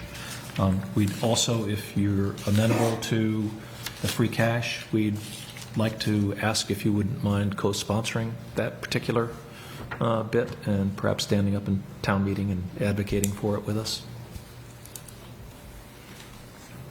I think so. I don't think we're, I'm not sure which things we're going to sponsor and co-sponsor, but to the extent that this is, town hall is the building we're all sitting in, and the library's right there. I think so, but I won't take, unless the board wants to take a position on co-sponsoring right now, but it certainly sounds good. I'd love to have a position on free cash, though. And I would bond, and the bond. I would vote free cash support, and I would vote, you know, co-sponsorship on all of the articles. You know, the other piece too is that once we kind of take a look at the free cash certification, this free cash request was always coming anyway, right? So Yes. and so we knew that was coming. I would entertain increasing free cash use if there's another project that is a priority there, or a reduction, increase of free cash to reduce the borrowing here as well, because. But we don't have to decide that now. But I'm just saying, if there's a strategy that. Well, we'd like to That get makes it in sense. on the warrant before it closes. Yeah, I think the only, and I know our next agenda item is the school building project, so there is likely to be a free cash request related Yeah, to the high school gym, which is not included in the kind of capital piece, so I think we just have to kind of, What I would like to call to your attention, if you Consider don't that. mind, is number one was the Winchester High School concrete floor. Yeah. We really felt that that should be a capital committee project. We don't like the idea of projects going around the capital system. This board is, I believe, had committed from free cash $1.2 million along with the school committee to do that project, but we incorporated it in here. So our request really for free cash isn't as much as it appears, because in my opinion, there was a verbal working agreement that the Winchester High School floor was going to be paid out of free cash anyways. Yeah, that's absolutely right. Thank you, Michael. Yeah, and yeah, I mean, the only other thing too, I was just a quick question. So is the EFPBC going to be sponsoring that? The high school floor? The high school slab? Yeah. Yes, they will co. Tonight. Oh, there you go. Oh, hi, Chris. Okay. I was about to, I'm keeping your seat. Warren, so- Okay. I was about to say, they also just, Chris informed me a while back that, because you were asking about the gym floor, or No, you were but- just That was asking saying about that the was slam. next, so Yeah, yes. yeah. Free cash. yes. Please tell me if I read this wrong. EFPBC is going to seek between $535,000 and $670,000 in free cash supplement for the high school gym floor. So, Yeah, okay, that's, I think, what that was. That's all that's in the screen there. Just has to do with what contingency we pursue. I mean, as we all know, we need to have the number by the time the motions are due, not the articles. So we did formally kind of say we're going to bail on one of the ad alternates on the project to try to kind of control the scope there. We did vote that. We also are hoping for some co-sponsorship with the board, and we'll be seeking to draft an article on the project as well. Okay. So, sticking with this one, but thank you for going there for a second. So Roger, you would like tonight a position on support of the ask for free cash from this board. Mike's certainly willing to go there on co-sponsoring those sort of municipal projects too. Let's start with the free cash. Want a formal vote, or you just want sort of us to say we're good? And I can wait. I mean, just, I No, was if giving my. Anthony and yeah, Bill are, yeah. I mean, Bill's close to this, he's going to capital. Yeah. If Anthony's in a position, I'm certainly in support of free cash. Oh, okay. Yep. Would you like a motion that the select board moves to co-sponsor the use of $2.1 million of free cash for partially funding a library roof replacement, town hall roof construction, bell tower construction, and library historic window replacement? yes, perfect. Seconded. Sounds good. Any discussion? Okay, all those in favor? Aye. Aye. Aye. Aye. We're good? Okay. Is Did we that- cover everything you need there? No, now I need $200,000 for the tennis courts, if you're amenable From the to that. capital stabilization fund. Okay, we can make a separate motion on that. That's fine. Oh, I was reading. Okay. So move that the select board agrees to co-sponsor the use of $200,000 in free cash. I don't have it on the paper, I'm sorry. Sorry, that's what I was reading. I from, know, so I- I'm I trying to screwed catch up. I up with screwed what up. the ask. It only shows you're human. You're absolutely right. It's right here, too. See these last two. Thank you, FY26 plan. Co-sponsors, the Packer Ellis tennis courts, using $200,000 in free cash. Seconded. So my only discussion on this, I'm going to vote in favor, is, and I think it's health and safety, I think to everyone's points about CPA and potentially water and sewer. My only concern on this one, but I'm going to vote in favor, is like the cover page, right? If we don't have a way to pay for the final design, do we want to pay for the engineering? but I think we've done some engineering without knowing entirely the disposition, so, and it is a safety hazard, and it is a bad look. But I hope when we get there and this design comes in, there's a way to actually get a design that's workable for the tennis association, solves our ADA problems, creates some viewing, but is a number we can actually fund and get to, and isn't the Cadillac of tennis courts, but it's useful and it's an improvement of what we have. So with that, I'm going to vote in favor, but that was my bit of discussion on that one. It's a reasonable ask. Any other discussion on Packer Ellis? All right, all those in favor? Aye. And I'm in favor. May I ask? Thank you. A question. Would this board want to be involved in working out what that scope of work is on Packer Ellis? Because I think the thing that we saw was a great wish, but we can't afford what the first thing was that came back. Do you believe it's this board, or do you believe that working with town management and the community is the way to go forward on that? I think we need to have some community meetings and then also have not the final design, but some version before we get to final design to come back to this board for review, for sure. Yeah. And then one final thing from me is you guys have the final say on bonding. I'd just like, confirmation from everybody. It'd be very bad form to go to town meeting, get town meeting to say, yes, we agree to the bonding, and then the select board go, yeah, but no. So if you guys would, would give us. There's another one right there. Just keep turning the pages. Just very bad form, I think. It's fine. Don't leave until we've made some of the motions that you think you need done. Move that the select board, where are we co-sponsoring, or are we just supporting? You're the just supporting bonding? the $4 million in borrowing against the BSF. Move that the select board support the proposed $4 million in borrowing authorization against the BSF. Second. All those in favor? Aye. Aye. Aye. Okay. Thank you. Thank you, guys. very And, much. Yeah, the last thing I'll say too is just that this was the strategy that we asked for when you recommended a large capital override, and we said come to us with a free cash request and a borrowing request and see if we can kind of hold off on the large. So I appreciate you doing that. So It's a very good capital program this year. Yep. It's probably one of the best we've had in years, if not ever. Ever I've seen. yeah, And thank you. I'll echo Yep. Mike's thank you. Thank you very everybody. much. Have a Shake your hand. nice fall. Thanks. Thanks a lot. Okay. Next up, school building projects. So we have at least two, Beth, right? High school gym floor. Yep. Mystic School. I'm going to maybe turn it over to you if you're okay with that. Sure. I don't know which one you want to take up first, but I'll defer. Yeah, we can talk about Mystic School heat first. So we had a joint meeting with the school committee and select board last Thursday where we had, I think, a good conversation to review some of the scope questions that had come up. The school committee did vote to support the select board's use of ARPA funds to move the project forward. Their support was limited to the portion of the building that is the, I guess, original 1920s era steam piping, to replace that portion with the heat pumps. I did have a conversation with our engineer from Weston Sampson on Friday, and happily we are able to segregate the 1950s portion from the 1920s portion without much issue. So I think we can achieve what the school committee had requested.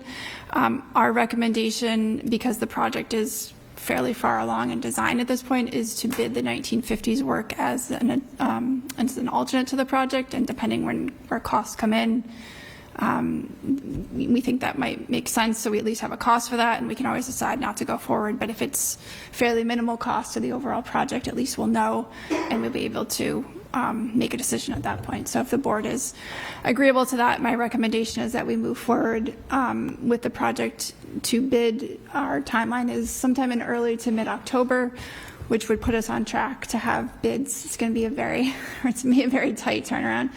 Have bids opened before town meeting.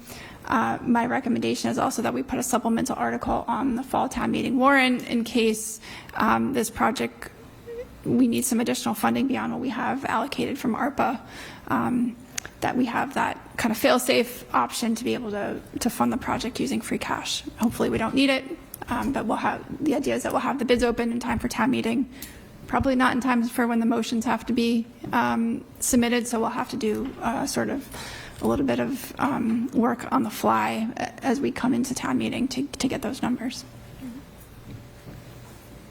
And as we talked about at the school committee joint meeting on Thursday, the engineer is hoping to have updated plans by the 19th, and they're hopeful they'll be able to turn around an updated cost estimate fairly quickly right after that. So we'll have, I said I planted a seed that I hope to have the updated cost estimate by the 23rd, and they're going to work to try to have that information. Okay. So I had shared some thoughts with Beth, but I'll wait and turn out to my colleagues on Mystic School. In requesting of Weston and Sampson that those two portions are segregated, did they have any feedback or recommendation on whether that would,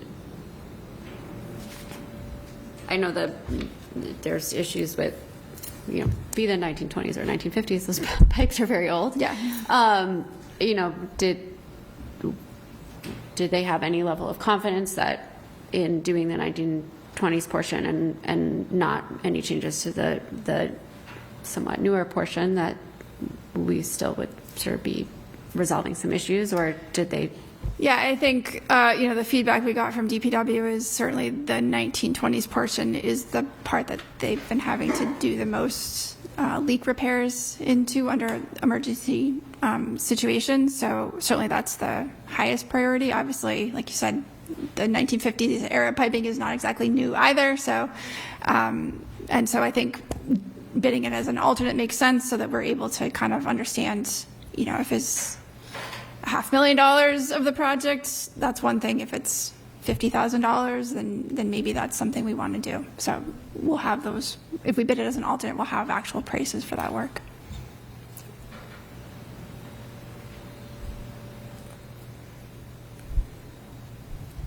Makes a lot of sense.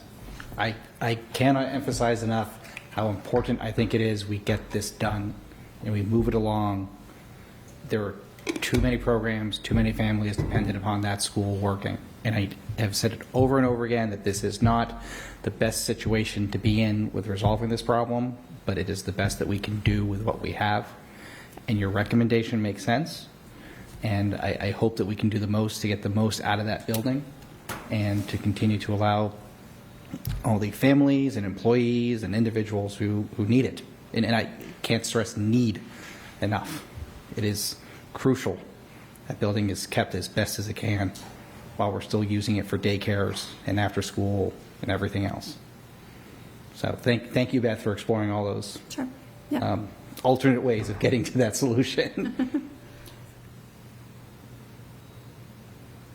I'll go next. So I mentioned this to Beth when we spoke after the meeting last week. It's clear, given the engineering and given that we're going to do some studies of coal, this is not a fall project, this is not a winter project. We're going to be living through another winter in that building. Sadly. Which, not ideal, but that's where we find ourselves.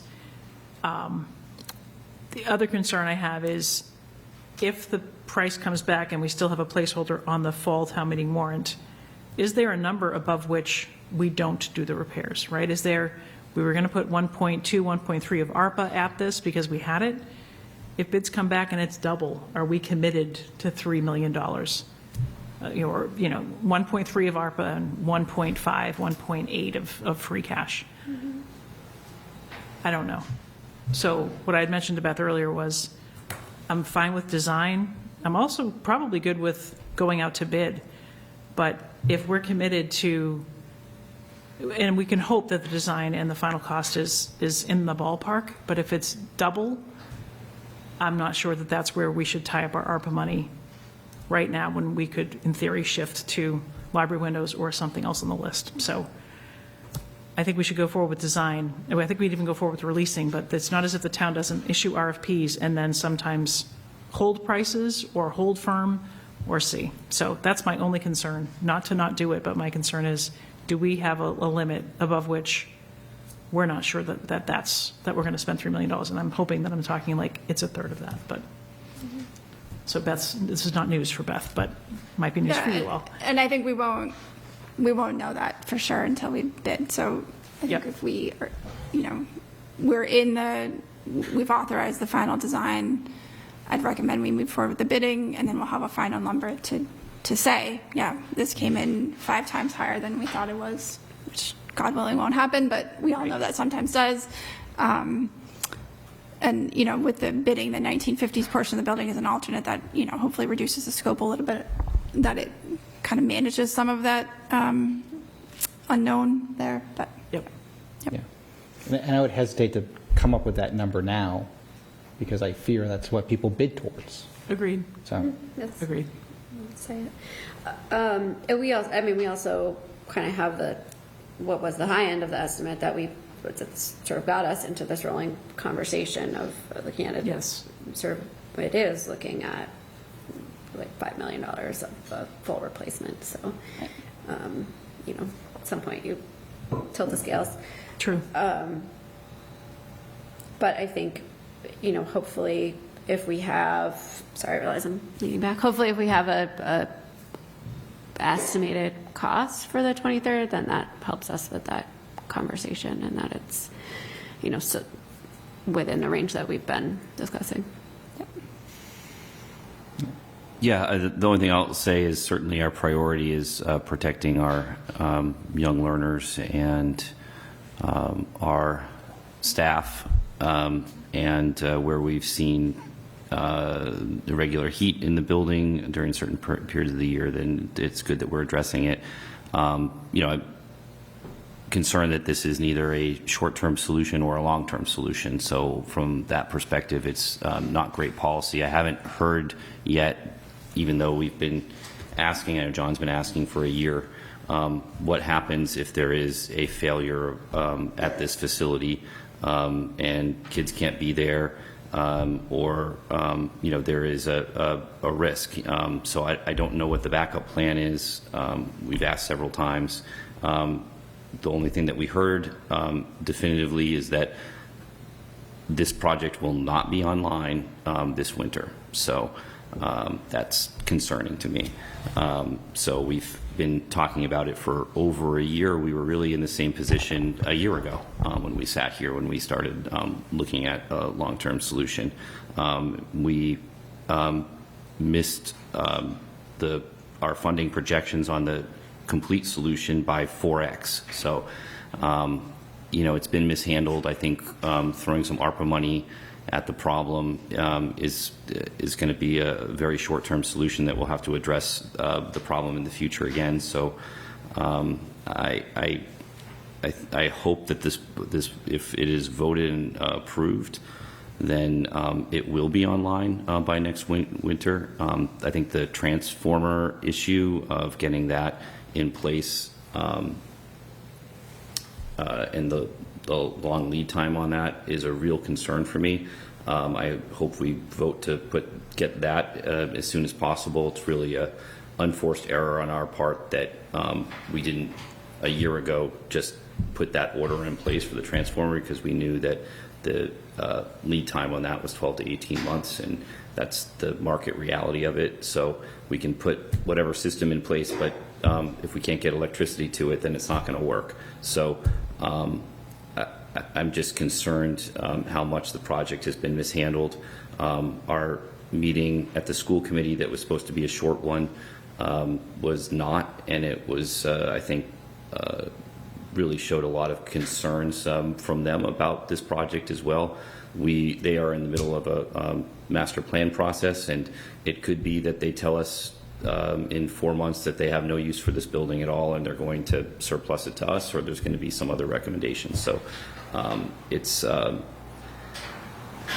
concerning to me, but I'm fine with the proposed track that the chair has identified here. But I hope we don't continue to do business like this, especially when there are kids and staff at risk. So I'm not sure I'd agree it's been mishandled. I think Yeah. that's a little strong. Yeah. Yeah. I wonder if in the transformer order timeline, which I wrote down, I mean, do you want to, separate from this particular vote to move Yes. forward with design and bid documents, do you want to make a motion to direct ARPA? Because I think we wouldn't order a transformer, but they're not going to pay for it, right? Would you want to make a motion to spend money on a transformer now, or get that queued up, pre-bid, pre-everything else? Yeah, I would say that I can make that motion right now if you Or like. either it's now or it's in 2 weeks. But if that's a concern, which it is, I mean, it sounds like lead time is significant. And I don't know how much they cost, so let's be clear, but maybe they're not hundreds of thousands of dollars. So we don't have to make that decision now, but if you think you'd want to accelerate the order of something, that we could have a dedicated funding source. Yeah, that was my intention, that once I knew for sure that the board and the school committee wanted to move forward with this project, that we would start that conversation with Eversource. And I don't want to allocate money until I know that we're going to move into a bid, which presumably means we're going to move this project forward. So yeah, that's the conversation we can start having with Eversource and our consultants.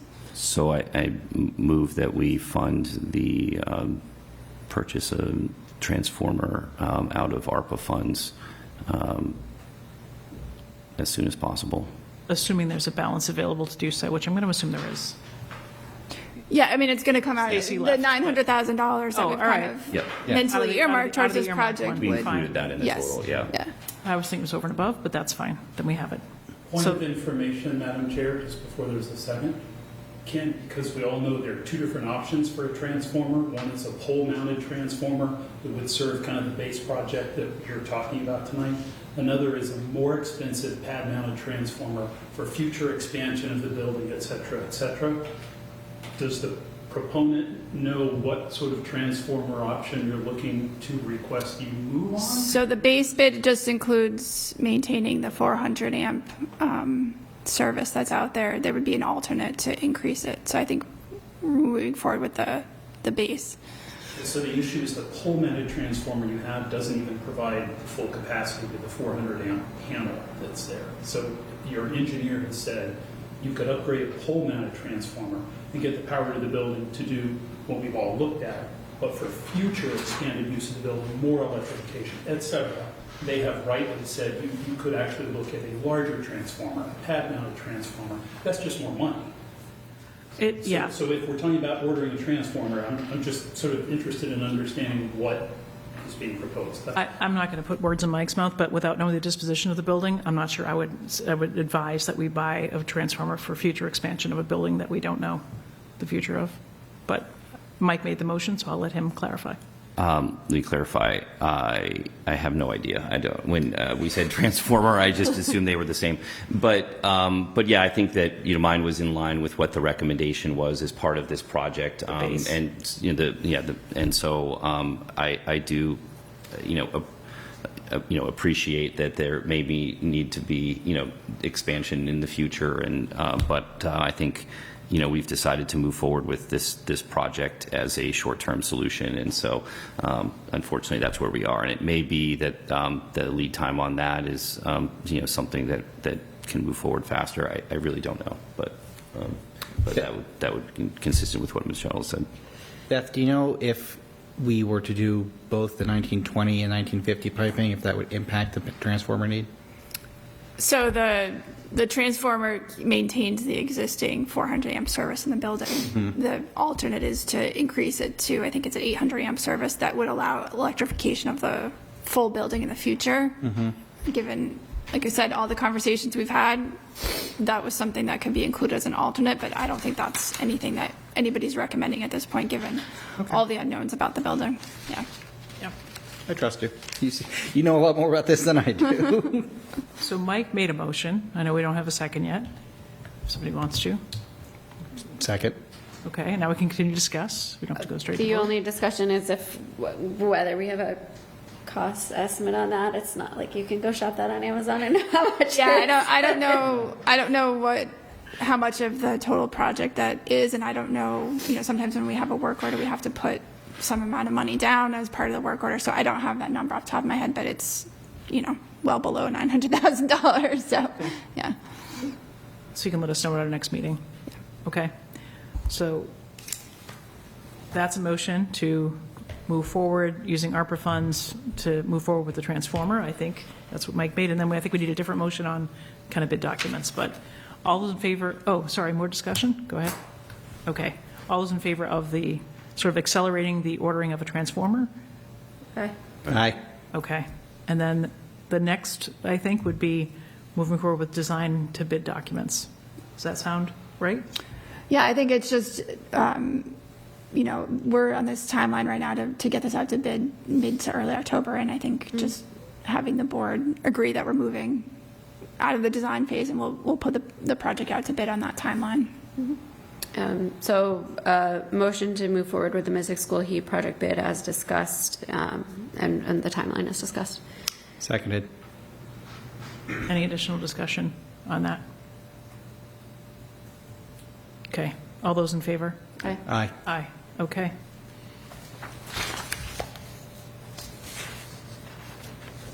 Next up, the high school gym floor.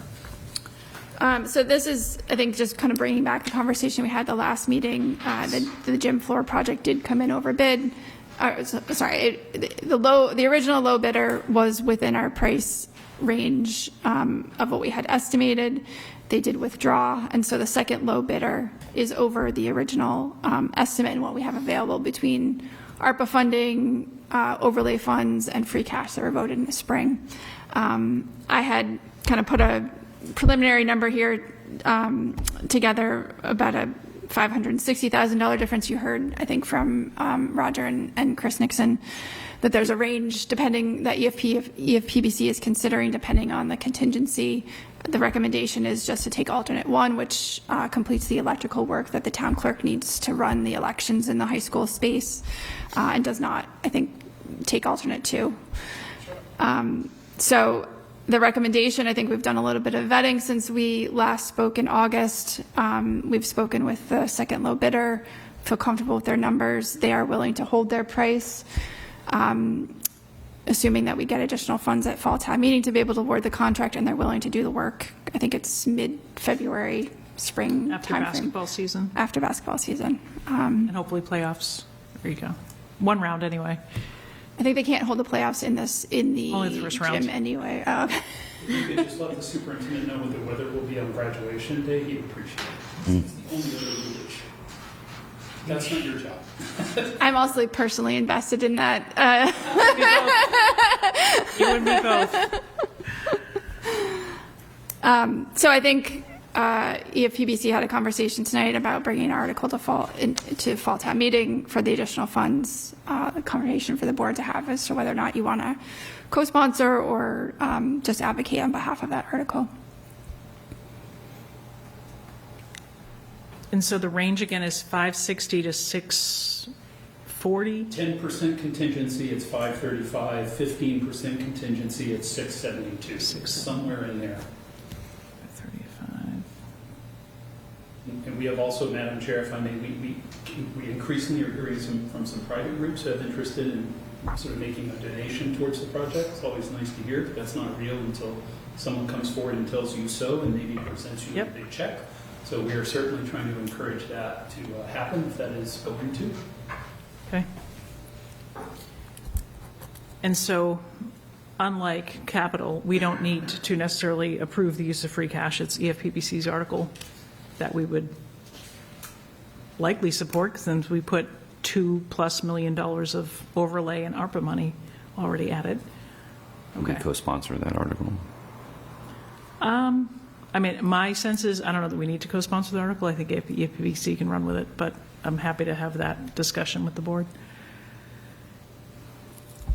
I think at this point, it's very much a building design project. I think Select Board put significant, not just seed money, but, Right. Well, that's why I mentioned that it's, 4/5 of the budget has come sort of from Select Board controlled funds. I think the last round of funding, I think APBC is closer to what the need is, and the alternates in the project, I think it could be their article, but that's just my position on how others feel. I think we'd support it as a board, but I don't know that we need to sponsor it. Are they asking us to co-sponsor? I missed that. I think so. Yes. Officially, yes. They asked me to convey that. Oh, well, there you go. Welcome co-sponsorship, just because we did in the initial to begin with. Yep.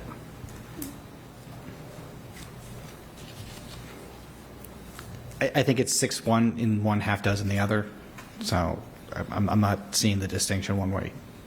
I think it helps to show the collaboration that we've had on the project from the beginning, and it's just to be a co-sponsor. We don't necessarily have to do any heavy lifting on the presentation at town meeting, but certainly I think.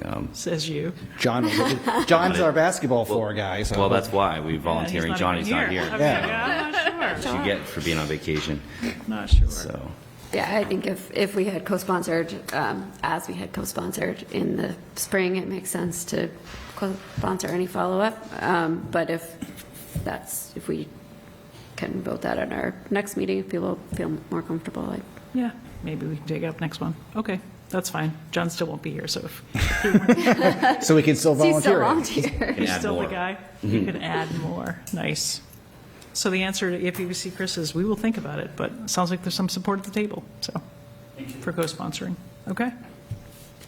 And we don't need to do anything with the free cash. We established that. That's just the ask. Okay.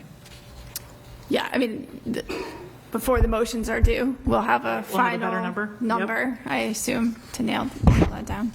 Okay. Well, what we actually discussed, Beth, was these numbers for the motion. That's what I said. Yes. Yeah. I thought you meant Yeah. like articles on the 23rd. No, Nope. the motion. Just the Yep. motion language. Yep. I would have some time. Between that and high school concrete, Meg is working hard and helping us out, so it's all good. All right, next up, fall town meeting warrant articles, not named E EFPBC. So I put a draft in your packet of the language for several articles. Article 1 is the standard board and committee reports. Article 2, I'll let you cover, Michelle. Yep. Article 3 was a draft of the potential high school gym floor article if the board was going to consider co-sponsoring that. Article 4 is a proposed supplemental free cash vote for Mystic School Heat if we need it. Obviously, we will not know until the very last minute if we will or won't need it. Article 5, because we love to have this conversation every year, is Twice a whether year. we want to vote to transfer the closeouts from the health insurance budget into the health insurance stabilization fund, as is the policy that was adopted by the Give that board. to John as well. I did check with Stacy. There's about $250,000 currently in the fund, and the closeout from the FY24 health insurance budget was just under $130,000. I did have a preliminary meeting with Maya, who's our, we get our health insurance through for Blue Cross Blue Shield. They are quoting a 10% increase next year. So I think we are on a trajectory for the next few years of seeing much higher health insurance increases than we have in the So past. that would be like 1.3 or what? Yeah, it's not, the health insurance budget is made up of a lot of things that are not just the premiums for employees. So I don't know that number off the top of my head, but it's probably somewhere in that range. Okay. So I think, all kidding aside on that one, and whether we give it to John or not, I think I'm certainly, I mean, we'll vote on each of these, or we'll vote on these now or next time, but we're going to move forward with health insurance stabilization, given what we know is increased funding. I think I'd want to do, maybe it's myself or John or anyone who wants to volunteer, but maybe a little bit of pre-work with Finance Committee on Yeah. this article. That's right. Yeah. It's still town meeting's decision, but I think I'd like to sit down with chair, vice chair, if there's a health insurance subcommittee at Finance Committee, to just, get a little bit of a feel for their receptiveness to this. Yeah, I think that was a little bit of an unforced error last time that, we didn't have that conversation in advance, and the Finance Committee was supportive, but at a lesser number that we tried to change on the floor, and it just, didn't work out as intended. But It could still work out the same way, but at least let's try Yeah. and just be clear about the intent. Yeah. So, What I'm calling Article 6, these obviously aren't article numbers. There was a request by the Climate Action Advisory Committee to co-sponsor the article that they're bringing forward opt into the specialized energy code. They provided a kind of written update on where they stand with that in the packet. The item number 7 on the list is related to the property at 164th Street that the town has been working to acquire over the past several years for use as affordable housing. This article would transfer care, control, and custody of the property to the Affordable Housing Trust, but also convey an affordable housing restriction to the property to an entity to be determined. And this was drafted by our town council. And then 8 and 9 on this list are just the standard articles. 8 is to rescind borrowing authorizations. We're still figuring out if we have any. I don't believe we do, but hopefully I'll have an answer for you by the 23rd. If not, we would IP it. And then Article 9 is a standard article about accepting board or committee reports and dissolving old committees. Okay. So I think, Beth, and when she sent this out, was we don't have to vote them all tonight. I think we're going to plan to take those up on the 23rd, but no new articles have sort of cropped up since the last meeting. I think what we... Except the ones we just voted to co-sponsor. Yeah, well, I mean, the list hasn't grown by much.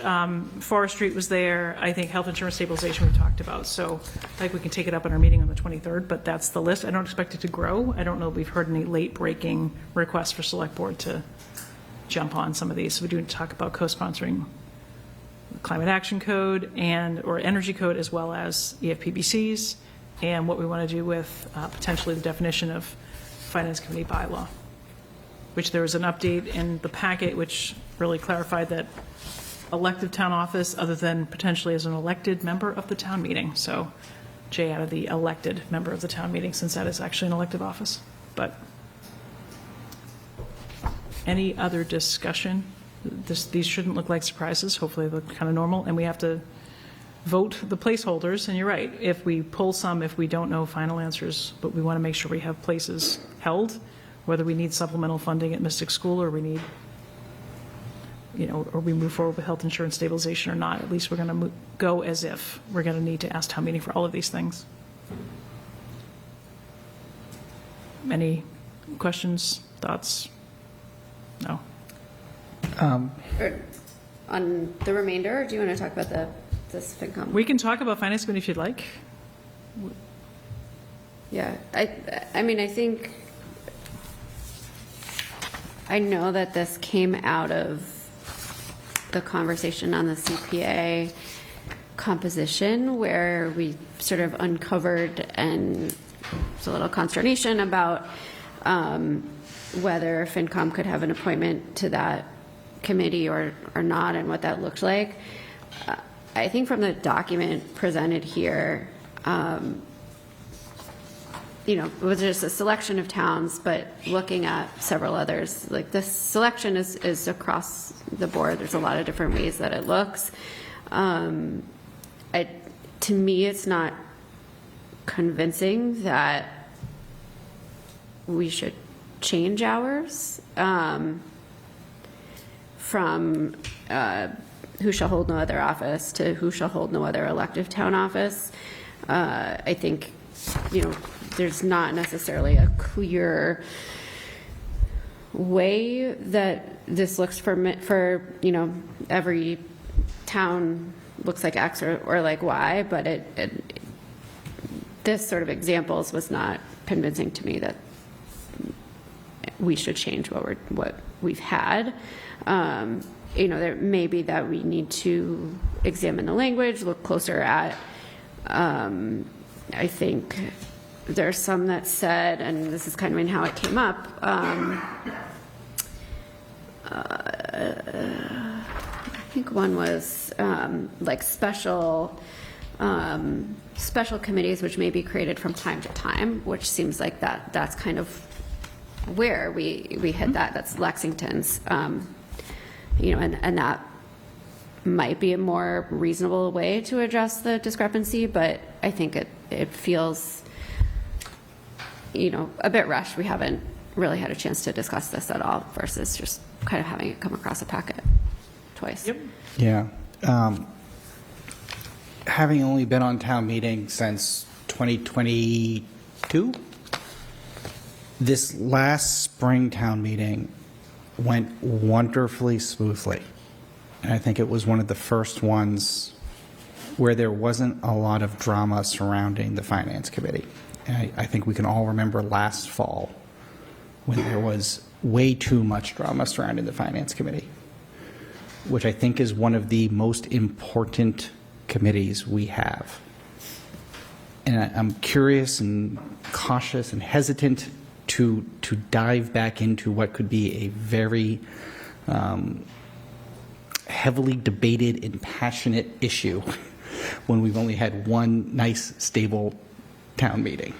So I can appreciate that, and I think, Anthony, I appreciate the example we had from Lexington and a bunch of places that they may serve on other boards and committees. Right now, the problem that we have is, as it currently reads, if we don't change the bylaw, our town council has said a committee created by the town meeting, like EFPBC, where it says they may be a member of or appointed by, our town council's interpretation of our existing bylaws, if it remains unchanged, is that they shouldn't serve on those committees.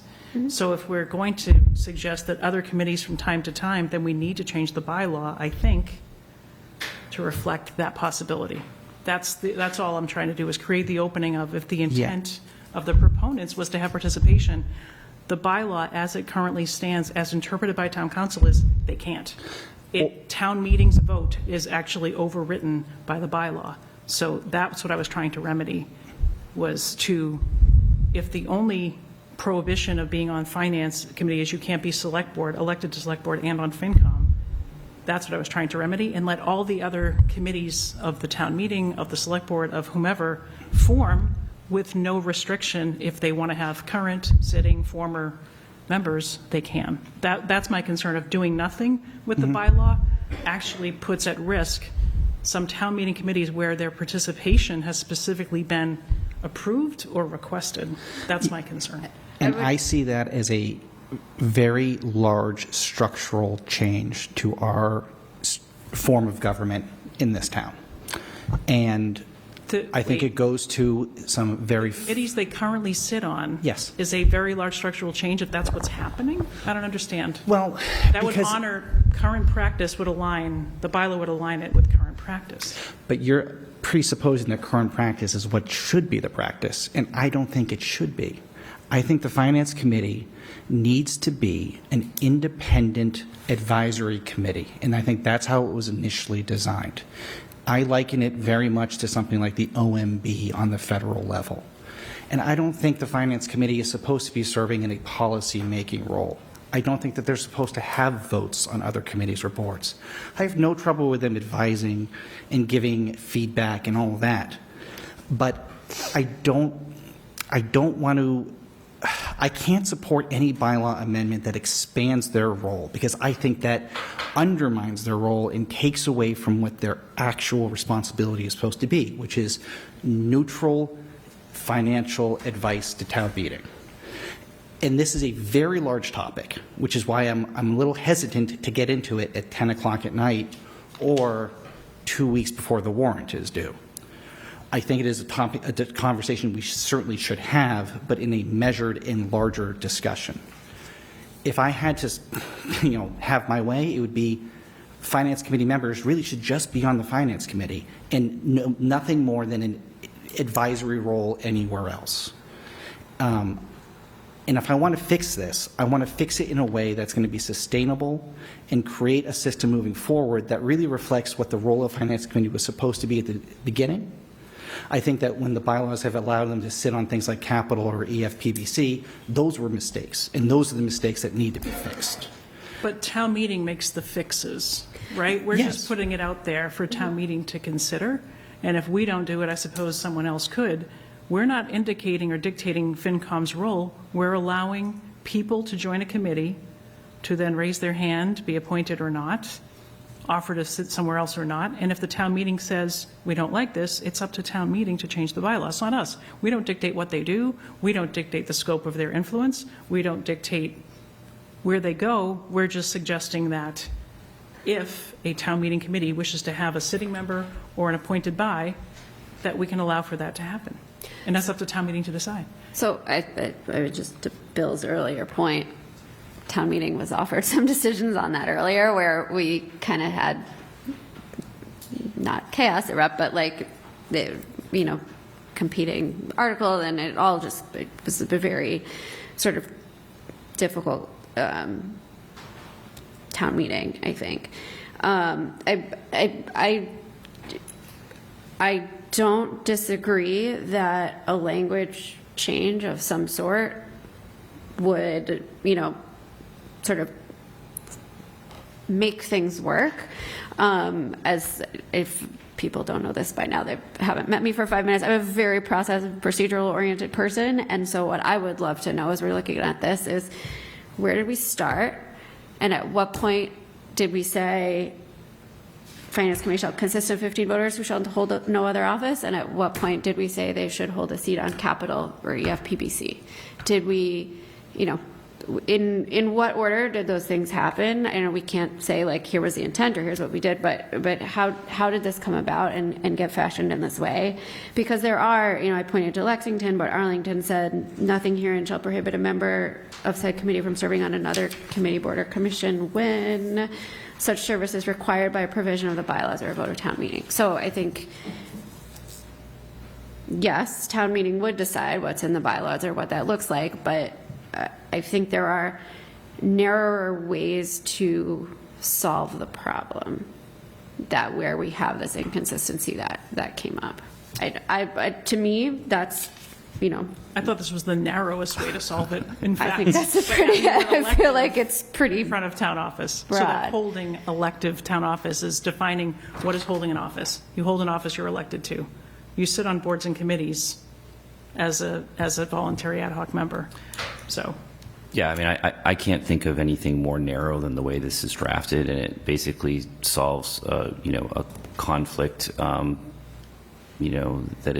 has existed for a while, that has been raised recently, and this would be an enormous change in practice, and I think it would be harmful to the town to not have finance committee representatives on Capitol and EFPBC and other committees. We typically appoint them as advisory committees when we establish the State of the Town Committee, or it's the financial part of what we do. I think it's expected by residents that we weigh in, and also that Finance Committee weighs in and other stakeholders. So it's baffling to me that this is controversial. I think the way that it's drafted is in line with a really common sense solution. So I don't know. I mean, I've been on town meeting for 10 years now. I think Michelle maybe was chair when Finance Committee when I first came on town meeting. Is that correct? Yep. And so I have a different experience of an impression of the Finance Committee. Maybe there's been one or two meetings that haven't gone well for different reasons, but I have faith in the work that they've done and the volunteers that are there, and I think that we've had a great benefit from them being on certain committees, especially when we look at what we did with Capitol and some of the strategic work that's been done there. It requires borrowing, free cash, and financial implications for the town that maybe those other committees don't have that exact expertise or visibility to at the point. So I'm certainly supportive of this. When we first started talking about it, Michelle was very concerned with this being as narrow as possible, and so I think that this language achieves that. I get that there is a wave of anti-finance committee discussion. I don't get it. I think that over a long period of time, I think that we need the Finance Committee to be able to do the work that they do. Yeah, and I agree with all of that. I just don't think that they're supposed to be in policy-making positions. I think they're supposed to be in advisory positions. And I think this bylaw kind of continues to muddy the water with what the role of Finance Committee is supposed to be. So what policy-making body are they? They should not have a vote on Capitol. They should not have a vote on Capitol doesn't EFPBC. make It's an policy. advisory committee. They vote. They vote. They As an advisory. and they present rankings and everything else. I think that So does planning board, right? So the Capitol, it comes to us and we say yay or nay. We make policy. And town meeting approves committees and approves bylaws. So I'm not quite following how letting them sit on AFPC or Energy or some other place where they might be, or, you know, the Board of Wrightlock Farm, where I was as a FinCom person, how they're making policy for the town. We make policy for the town. And Capital comes to us and says, we'd like to spend the money. Can we borrow the money? And we say yes or no. And can we use free cash? Yes, you may. I don't know that that's making policy. And if Capital's plan had a FinCom dissenter, which it might very well have, it's still what they brought to us. And we didn't say, oh, what did FinCom say? Well, then let's definitely do that or do the opposite of that. I don't know. They're a member of, 5, 6, 10, 11 members on other committees. They're one voice. And we don't go around and say, oh, that's great, Mr. Chair, Madam Chair. What did your FinCom rep say? Because that's who I'm going to listen to. We consider the facts. We make the decision at this table. They don't. But they're making decisions at the table for something like Capital. And those decisions filter up. And I don't think that they should be part of those decisions as a voting member. As a advisory member is one thing, but as a voting member is different. And having that vote creates a ripple effect. It gives the imprimatur of the whole committee. I don't think they're supposed to be part of that. I think they're supposed to be giving interest and if feedback. That's the concern, Bill, and I think we need to move on to another topic. If that's the concern, then you might want to go back and change the bylaws of other committees. Oh, yes, I do. Right? But if they... That's right exactly now- what I want to do. Are you serious? Yes, I think that's the route that we should be taking. Is I to don't. change all of the bylaw? Yes, I think that the CPA bylaw should not have included a FinCom member Wow. on that committee. I don't think that the capital bylaw should have. Didn't. Oh, I'm sorry, you're right. It has an appointee. Yeah, it didn't. Which I still had a problem with, but whatever. Okay. It was before my time. I think we should change the capital planning committee bylaw. So we can table it for now, but I think you might want to, truly, I don't mean this in jest, talk to some other committees and chairs and appreciate the perspective that a sitting FinCom member makes, the commitment and the perspective they add around borrowing long-term debt, impact on our reserves, impact on our finances for multiple rebates to multiple projects. Yeah. Their current knowledge as a sitting member is far more relevant than my knowledge, which is 9 years old. So if it was all appointed by, how would you know? So I would just encourage you, before you think that they shouldn't be voting members, to go actually appreciate the contributions that they make elsewhere. Why could they not make those contributions as a non-voting member? I don't see a reason. Why would we single them out as non-voting members, I think is my concern. But you just dodged my question. They can still provide that advice. They can still provide that consultation without having to vote. And I think they should, and I want them to. But I don't want them voting. I think that they should be independent, and I think that they will get more trust and they'll have more respect as a purely independent advisory body, which is not what they are right now. And I think that's what we should be working to fix, so that we have more faith and less drama in our finance committee. I think we have a fundamental kind of deficit-based perspective on what they do and who they are, but we're not going to solve that tonight. So, okay. We'll take it up in 2 weeks. Let's wrap up anyway. This is just... Let's vote the MBTA easement, and then maybe we'll go through the last two. So the MBTA is asking for an easement extension through October 14th. That's correct, Beth? Which is, Correct. oddly enough, Indigenous Peoples' Day, so I imagine they'll be working that day, breaking down, ideally, the site. That was the date that they got. We don't have any more additional information on when the inspections are scheduled. They tell us they're on schedule. So I would entertain a motion to extend it to that date and that date only. So moved. Any other discussion on the easements? Really hoping we get a new train station in And that they 2 get out 3 of weeks. those parking lots. Agreed. Okay, so any additional discussion? All right. I don't think they deserve any more time. The way they've treated us is just disrespectful. I don't disagree. Okay. All those in favor of the easement? Aye. Aye. I'll vote yes. Anyone opposed? Nay. Okay. That's 3-1, Patty. Yeah. Okay. The next topic was select board goals, which had been put out in a couple of different packets. The only question on that is, we had spent a lot of time coming up with A, B, C, D, E. We went through and said some things were done, some things are in progress. Is there any reason to try to set up time to revisit those goals? Or do we think that last year's goals still carry forward to this year's goals? 'Cause if we want to go through, we need to sort of find some time and work through them. So before we think that the goals that we have are still the goals that we're working on, I wanted to just ask once more of the group.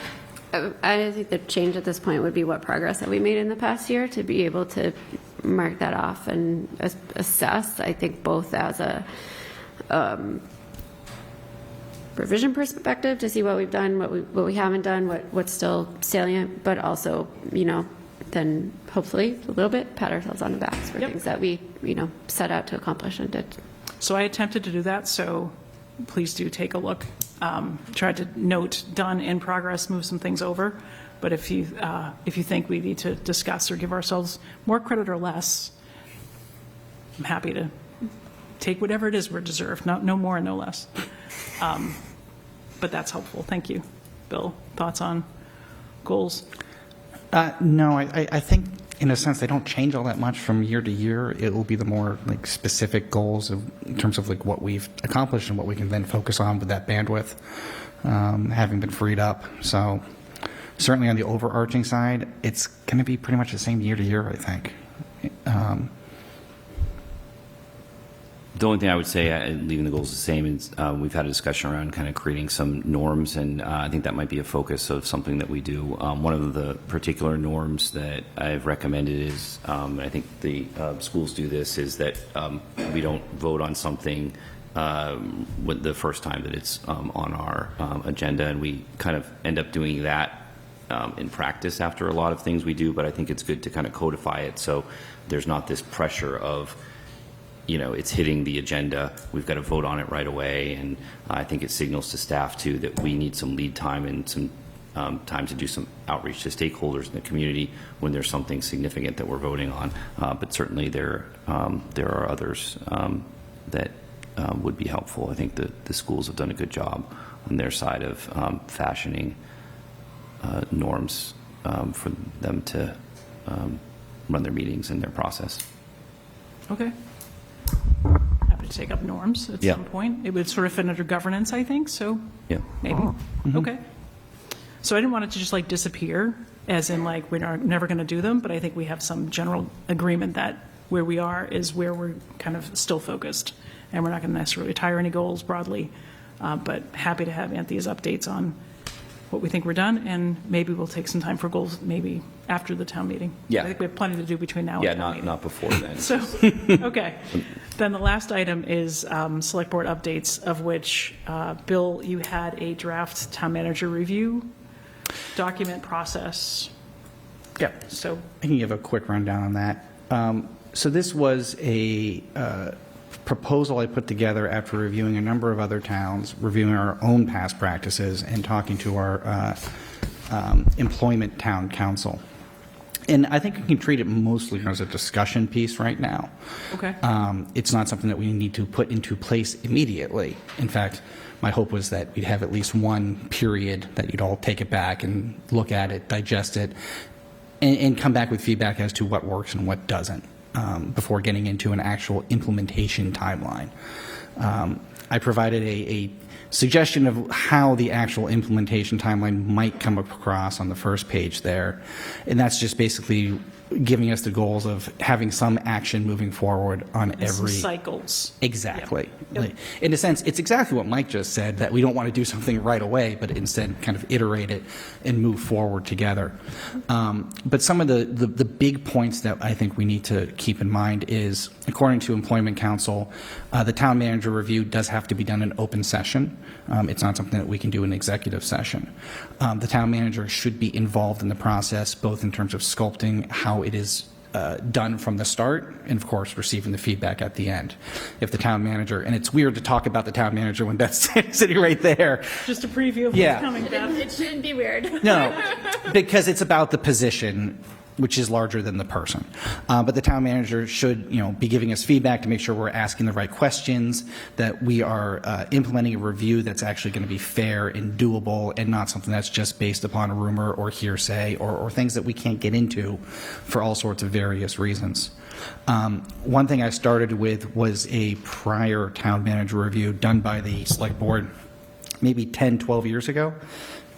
And there were a lot of questions in there that I just did not think were fair for a annual review by the select board itself, and were better suited for a 360 review that might happen, every 3 years or 1 year before a contract renewal. And so what I tried to design was something that was both thorough but workable, and would give feedback but make it fair.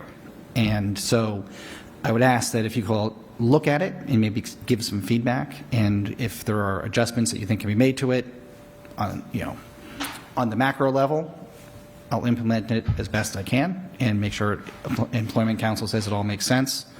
And once we're kind of all agreed on the process, we can start it. Okay. And ideally, we would finish it in December? Would that be the timeline? Obviously not October, which is what you had, but you need to have it done by January, right? That's your contract cycle? So I have another February of 2026 is the end of my current contract. But not that we couldn't give you a review in 2025 if Correct. you wish to. Yes. Okay. Yeah, which I think would make sense, right? So maybe a year before your contract ends. So maybe it would be January, February, or in that season, maybe the first quarter of the new year.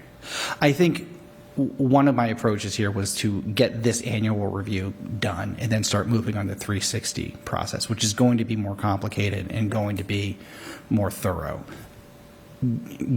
Given the speed at which we move, which is deliberate, I don't think we'll have that necessarily set up for 1 year before your current renewal, if that's going to be in 2026. But, I think we get this set and ready to go, and then immediately start working on that next one for a bigger review when needed. And of course, we also want to do it for town council and the comptroller as well. I suspect that those are going to be much more targeted reviews, which is why I wanted to start with the town manager. She's very important and also a more complicated review. Okay. So, go ahead. I was just going to say, we went to great lengths a few years ago to create a 360 review that we worked and invested a lot, really, with Labor Council on. So, I don't think that we have to create a 360 review from whole cloth. I think one is there that has been really created and already implemented, and I just get concerned if we expose ourselves if we all of a sudden just start changing the way that we substantially review our direct reports. So I don't know. I don't know. I'd like to see us stick to the 360 review that we worked before, or change a little bit if there's updates that need to be made with some language or whatever. But the existing 360, I think, was we spent a lot of time and energy on. I would love to do that, Mike. Yep. We have 1 page of the 360 review in our files. It does little more than list the cell phone numbers for the individuals who were involved, and the general purpose and the participants. The actual criteria has not been saved. 100 years of documents, we can't find that one. This was just from a few years ago. All I can tell you is I asked Patty to dig up everything she could, and she did her best. And I can show you right here. This was what I got from the 360 review. All right, we'll figure it out offline. It's late. I don't want to hold up the meeting. Just to be clear, that's on not reinventing the wheel on the 360, not on this proposal that Bill put together. Right. One's annual, one's 360. Yes, as I choke. Yeah. But I think that 360, I think Morgan Brown and Joy would have that on their files if we don't have it in ours. And it wouldn't include, it wouldn't be a completed 360. It would just be the process created. So Yeah, if we need to go back, I did one in 2012. I was one of the people, and probably 2012, 2013. So we're certainly in that time frame with Richard Howard. I was a stakeholder on one of those. So I think we have to go back to Labor Council, but it exists. Not that I have a copy, but it certainly, that's the time frame to look for one. 12, 13, or 14, that range. Okay. Funny enough, the one document I drew from was from 2013, but it was labeled as being a select board annual review. But you're saying that there was one more Yeah, there's recreated one more in- recently? Oh, yeah, we- I'm sure there could be. I Yeah, just we know I we did spent one. almost a year with Labor Council developing kind of a model 360 review that we implemented. This was in 2020, 2019, 2020, I don't remember, but Okay. but it, Labor Let's Council find might it. have the bones of it, not necessarily the completed review, but Yep. so, Okay. So thank you, Bill. yeah, thank you. And Great we'll work. take a look, and we'll take a look for the old one, too. Yeah. Okay. Anything else? If anyone had 10:30 in the pool, you lost. If you had the over, you won. It's now 10:31. What? And we live in an era of betting on all things, I right? know, it seems like Mike's had a couple of those. Well, what time is it where John is? Oh, there you go.